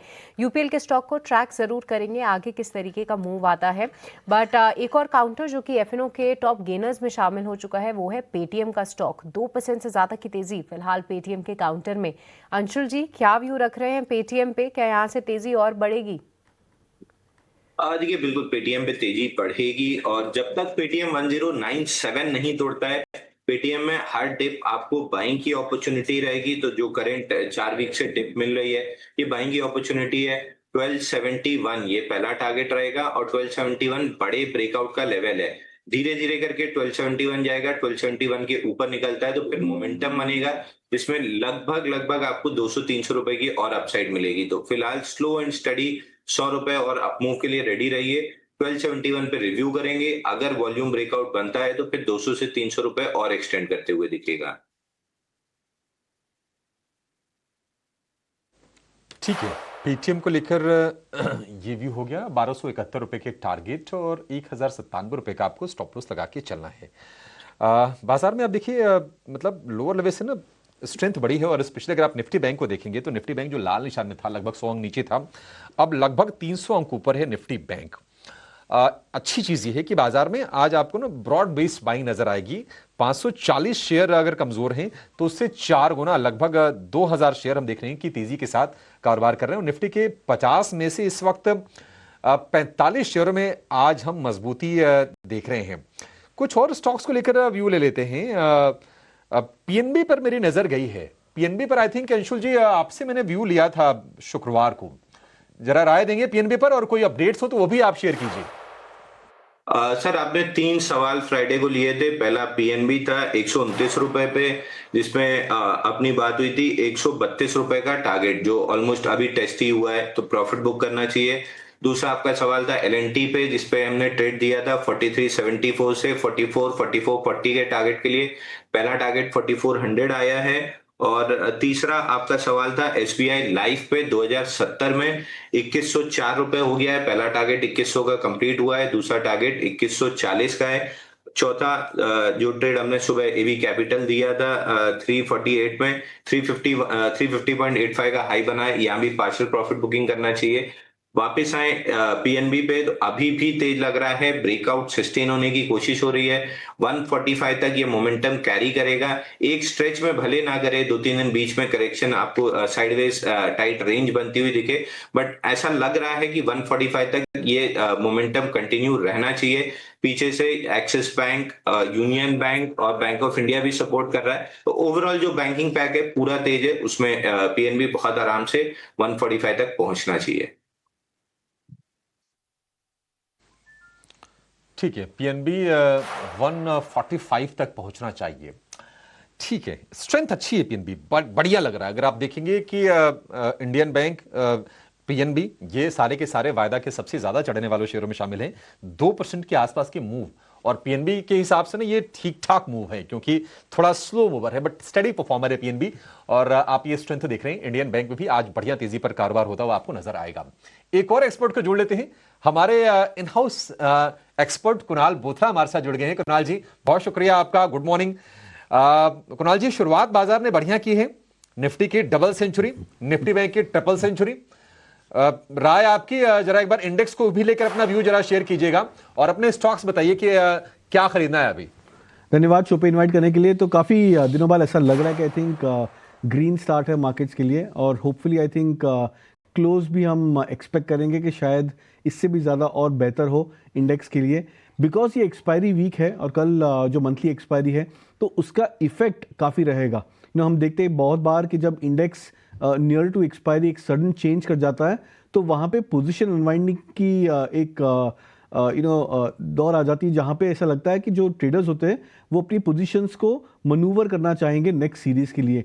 तो उस लिहाज से ये जो मूव है इंडेक्स पे है बहुत ज़्यादा इंपॉर्टेंट है। टेक्निकली अगर मैं बात करूं तो 26,000 का अभी भी एक मेजर रेजिस्टेंस पॉइंट है इंडेक्स के लिए। जनरली क्लोजर टू एक्सपायरी ये रेंजेस जो हायर साइड के रेंज होते हैं, साइकोलॉजिकल मार्क होते हैं, वो जल्दी रिटेस्ट हो जाते हैं। तो होपफुली एक्सपेक्ट करेंगे कि निफ्टी यहाँ से और 150-200 पॉइंट लगभग स्केल अप कर जाए और कल तक होपफुली हम 26,000 के आसपास हम ट्रेड कर जाए इंडेक्स में। अगर मैं इंडिविजुअल स्टॉक्स की बात करूं तो यहाँ पे मैं 2 बाय कॉल सजेस्ट करूंगा। पहला बाय कॉल रहेगा जुबिलेंट फूड पर, जो मेरा मानना है कि बहुत ही स्ट्रॉन्ग रिस्क रिवॉर्ड ट्रेड बन रहा है करंट जंक्चर पे, बट एक पोजिशनल बाय रहेगा जुबिलेंट फूड पे, बिकॉज स्टॉक ने एक 20 डे का मूविंग एवरेज रिट्रेसमेंट किया है, बॉलिंगर बैंड के मीन पे आ चुका है। प्लस इसकी इंडिकेटर्स की बात करें तो यहाँ पे स्ट्रॉन्ग डाइवर्जेंसेस हम देख रहे हैं डेली चार्ट्स में। तो 575 का यहाँ पे टारगेट रखूंगा, 510 का स्टॉप लॉस जुबिलेंट फूड पे। सेकंड जो बाय कॉल रहेगी वो बैंकिंग स्टॉक्स में से आईसीआईसीआई बैंक पे रहेगी। ऐसा लग रहा है कि आई थिंक आईसीआईसीआई बैंक में वो एक strong bout of out performance शायद वापस आ सकता है। 1400 के ऊपर ट्रेड कर रहा है स्टॉक, अपने 200 मूविंग एवरेज के ऊपर आ चुका है। 1415 या 1420 के आसपास का एक माइनर रेजिस्टेंस है, जो मुझे ऐसा लग रहा है कि आई थिंक ये वेव में स्टॉक क्रॉस कर जाएगा। तो मैं आईसीआईसीआई बैंक पर भी एक short term by call suggest करूंगा। 1450 का यहाँ पे टारगेट रख सकता है, 1385 का स्टॉप लॉस। ठीक है, 1385 रुपए का स्टॉप लॉस होगा आईसीआईसीआई बैंक के लिए। लेकिन आप आईडीएफसी फर्स्ट बैंक को देखिए, सर्किट खुला और सर्किट खुलते ही अभी ये शेयर 15% नीचा। देखिए होता क्या है ना कि एफएनओ के जो स्टॉक्स होते हैं ना उन पे पहले 10% लगेगा, फिर 15%, फिर उसके बाद सर्किट खुलेगा तो ये 20% होगा। लेकिन अब ये 590 करोड़ रुपए की फ्रॉड को बाजार क्या ओवररेट कर रहा है, या क्या ये मौका भी हो सकता है, ये एक प्रश्न होगा। हालांकि जो शेयर है ये लगभग 4 या 5 महीने के निचले स्तर पर जाके कारोबार कर रहा है। हमने देखा था कि 80 रुपए के ऊपर टिकने की बहुत अच्छी कोशिश कर रहा था शेयर ये, लेकिन गिरावट इसमें बढ़ गई है और अब ये 15% नीचे। तो फिलहाल तो ये फॉलिंग नाइफ की तरह है, हाथ ना लगाएं, थोड़ा स्टेबल हो जाने दे तभी बेहतर है। गुरान सर, आपका व्यू आईडीएफसी फर्स्ट बैंक को लेकर? तो 540 या 580 करोड़ का ये घपला है और 10,700 करोड़ साफ हो गए मार्केट कैप। ये अपने आप में मेरे ख्याल से विचार करने वाली बात है। तो देखिए अभिषेक भाई, इस तरीके से पहले तो ये परिस्थिति होनी नहीं चाहिए थी। मेरे ख्याल से इंटरनल चेक्स और कंट्रोल होने चाहिए थे, लेकिन दुर्भाग्यपूर्ण ये हुआ है। और फॉरेंसिक ऑडिट की एक रिपोर्ट मैं कल पढ़ रहा था और आने वाले समय में, और जिस प्रकार से मैनेजमेंट ने भी एक टिप्पणी करी है कि हर प्रयास और कोशिश की जाएगी इस प्रकार की परिस्थितियां भविष्य में न हो, और जो भी जिम्मेदार है उनको दंड कठिन से कठिन उन पर कार्रवाई की जाएगी वगैरह वगैरह। खरीदारी की राय है, मेरे ख्याल से थोड़ा ओवर रिएक्शन है। 10% और फिर 15 और आप अभी 20% की बात कर रहे थे, अब पता नहीं।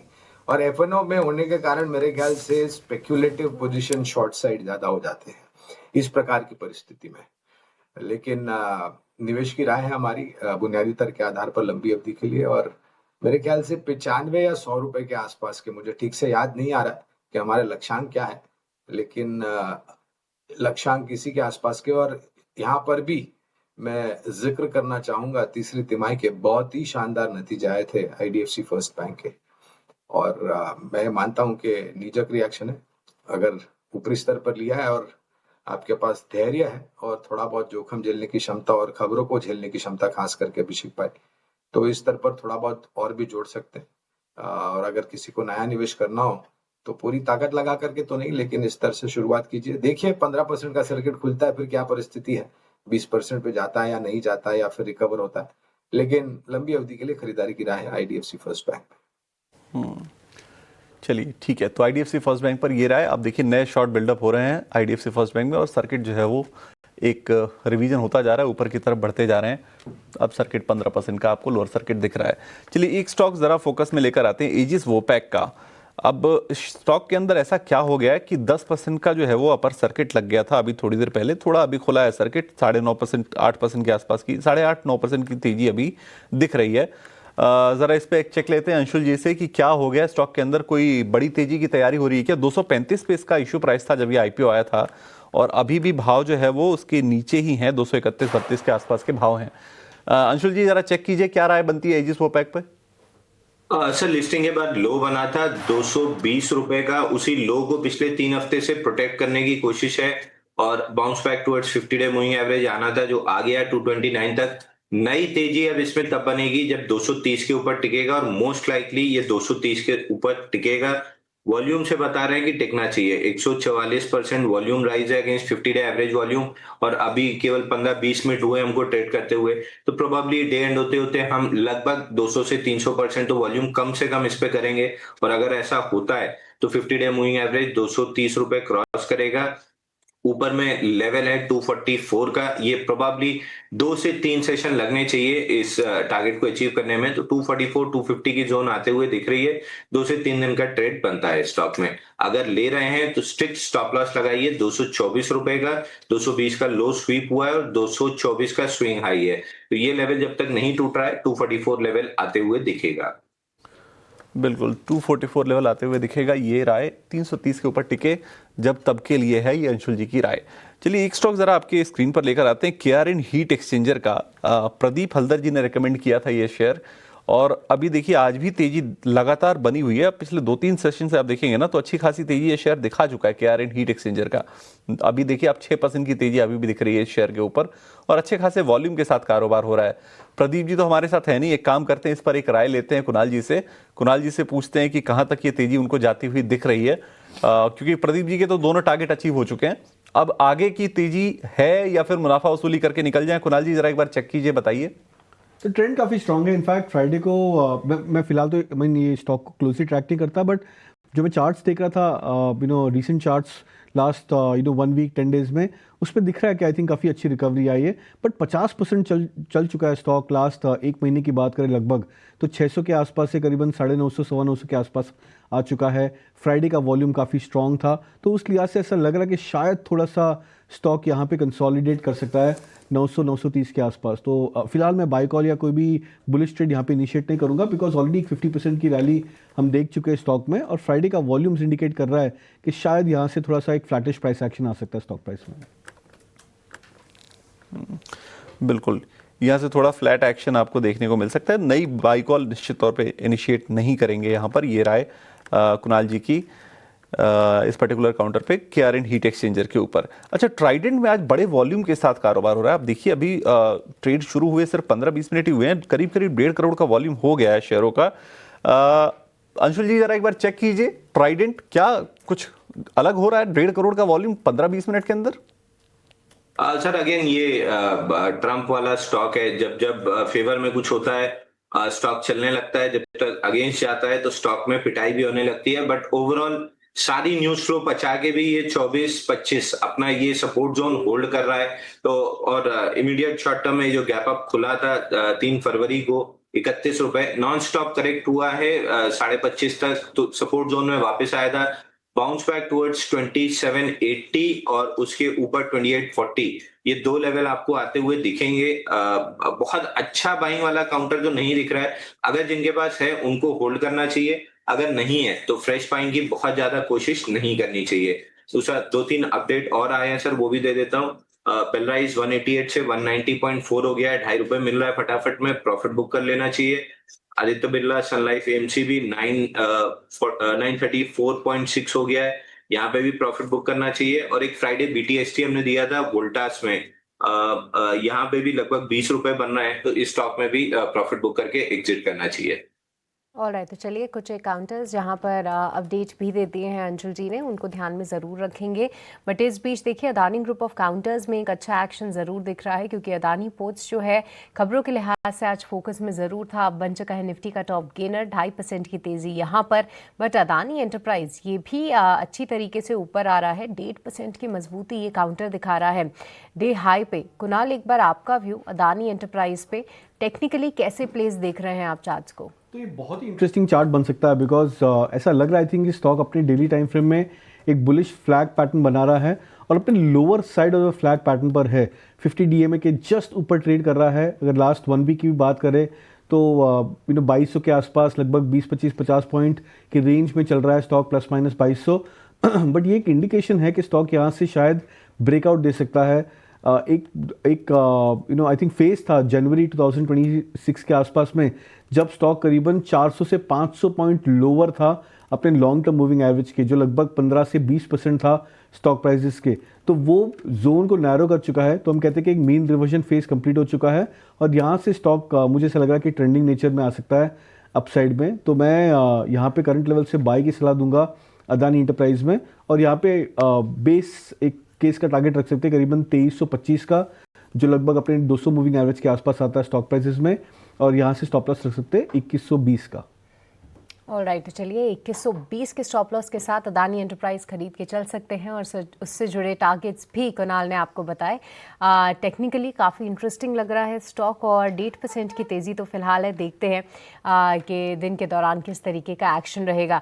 बट आज जो निफ्टी का टॉप लूज़र फिलहाल साबित हो रहा है वो है ONGC। देखिए ओवर द वीकेंड US के ईरान पे हमले की खबरें थी, और उसको लेकर जो है क्रूड में एक उबाल ज़रूर आते हुए हमने देखा था। बट जिस तरीके से कच्चा तेल इंटरनेशनल मार्केट में हल्का हुआ है, ONGC पर इसका एक रिएक्शन ज़रूर दिख रहा है।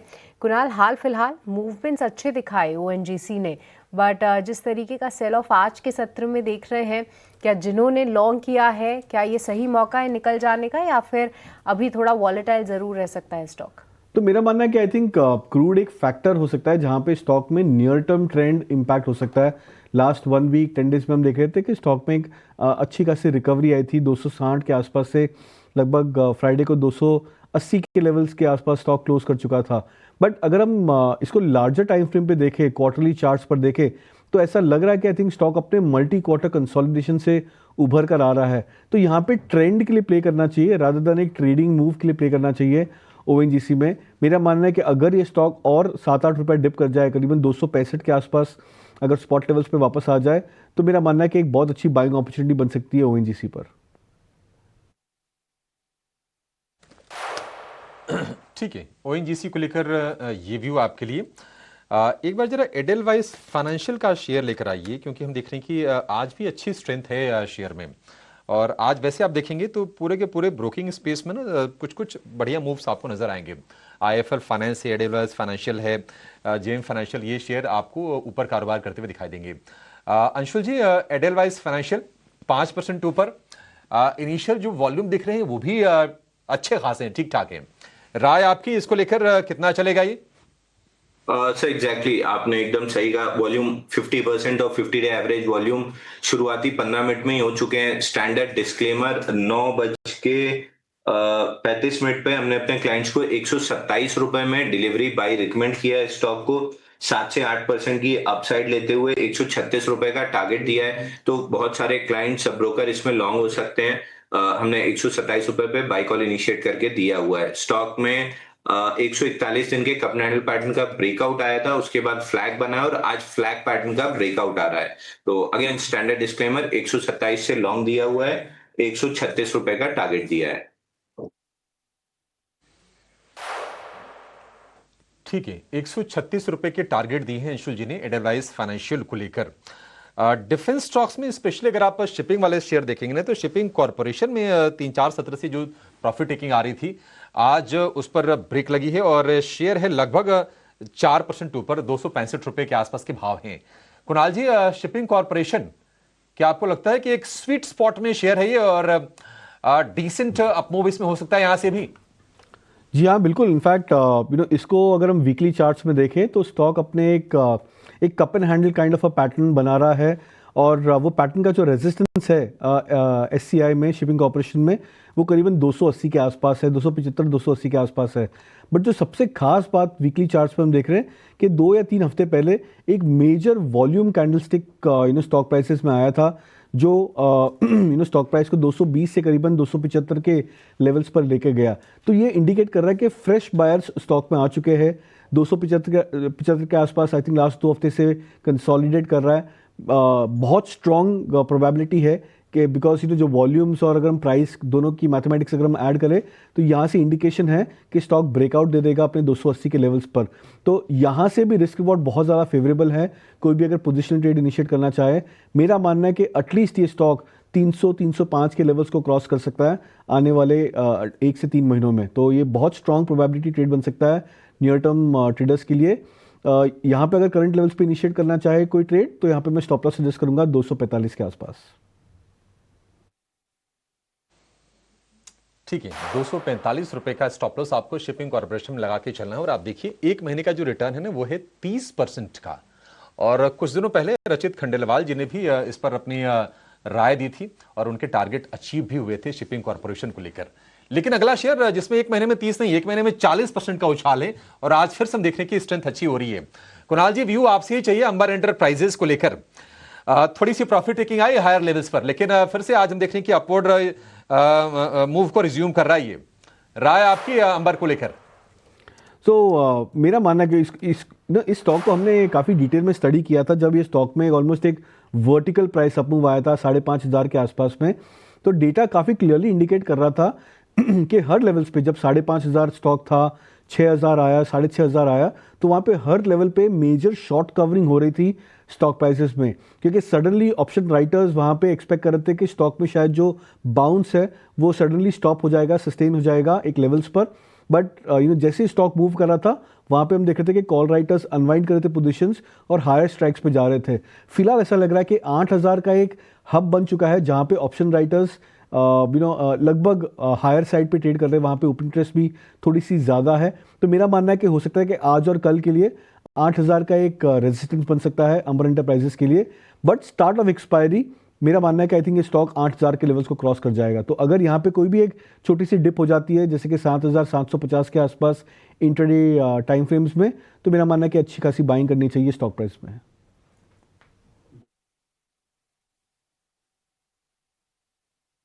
गॉडफ्रे फिलिप्स में आपकी स्क्रीन पर लेकर आते हैं गॉडफ्रे फिलिप्स को।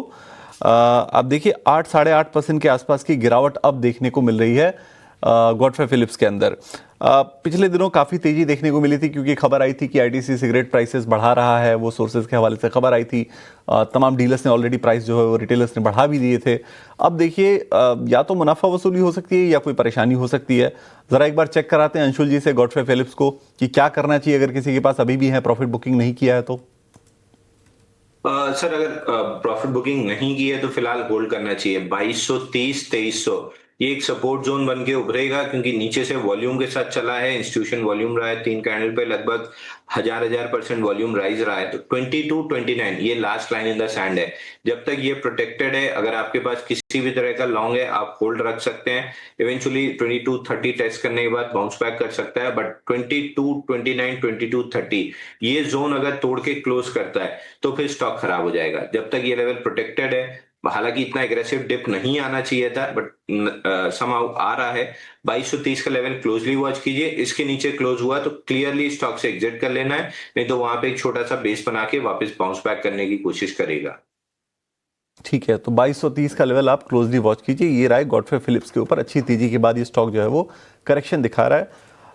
जरा पीएसयू बैंकों पर फोकस करते हैं। आप देखिए PNB, union bank, Canara bank, ये तीनों स्टॉक जो है वो अच्छी खासी तेजी दिखा रहे हैं, मजबूती दिखा रहे हैं। 2% से 3 साढ़े 3% तक की तेजी दिखा रहे हैं पीएनबी, यूनियन बैंक और केनरा बैंक। कुणाल जी से एक राय लेते हैं कि क्या यहाँ इन तीनों में कोई स्टॉक उनको पसंद है, कोई खरीदारी की राय बन सकती है यहाँ पे।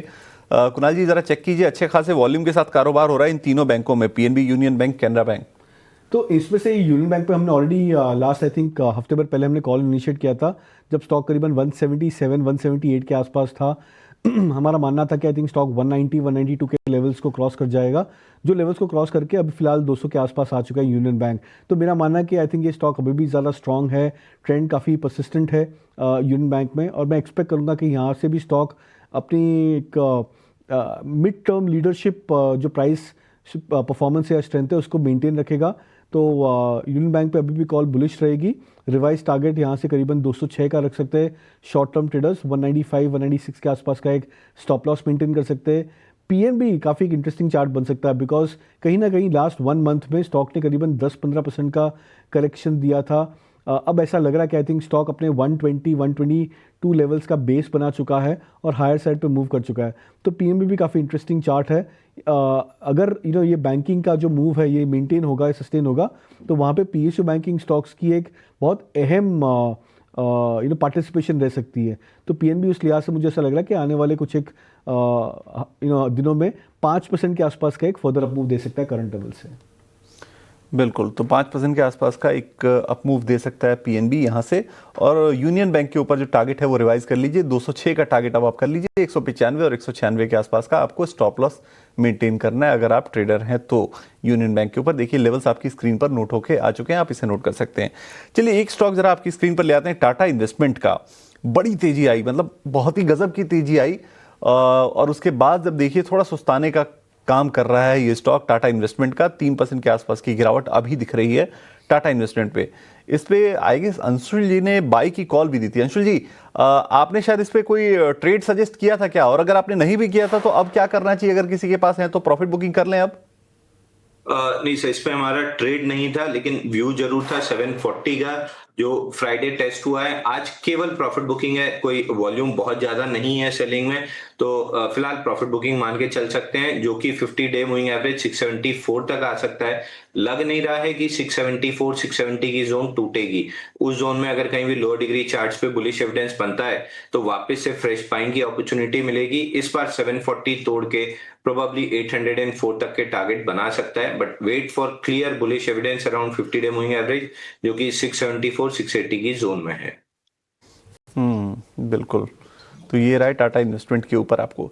चलिए एक स्टॉक जो निफ्टी 500 के ना टॉप गेनर्स की लिस्ट में आ गया, कुणाल जी से इस पे राय लेंगे। एलटी फूड्स को लेकर आते हैं आपकी स्क्रीन पर। 4.5-5% की मजबूती जो है वो यहाँ पे देखने को मिल रही है, और देखिए अच्छी खासे वॉल्यूम के साथ मजबूती देखने को मिल रही है एलटी फूड्स। हो सकता है ये एक्सपोर्ट वाले मामले पे तेजी हो, लेकिन क्या कोई ट्रेड बनता है कुणाल जी? जी हाँ, आई थिंक उस लिहाज से ऐसा लग रहा है कि आई थिंक स्टॉक में एक अच्छा मूव पेंडिंग था। लास्ट हम 2-3 हफ्ते से भी देख रहे थे कि इसमें जो प्राइस एक्शन था वो काफ़ी स्टेबल और स्ट्रांग हो रहा था। एक फ्लैग पैटर्न जैसा एक पैटर्न बन रहा है स्टॉक प्राइसेस में। स्विंग हाई 430 के लेवल्स को क्रॉस करके स्टॉक ने आज बनाया है, तो इंडिकेशंस काफ़ी स्ट्रांग थे।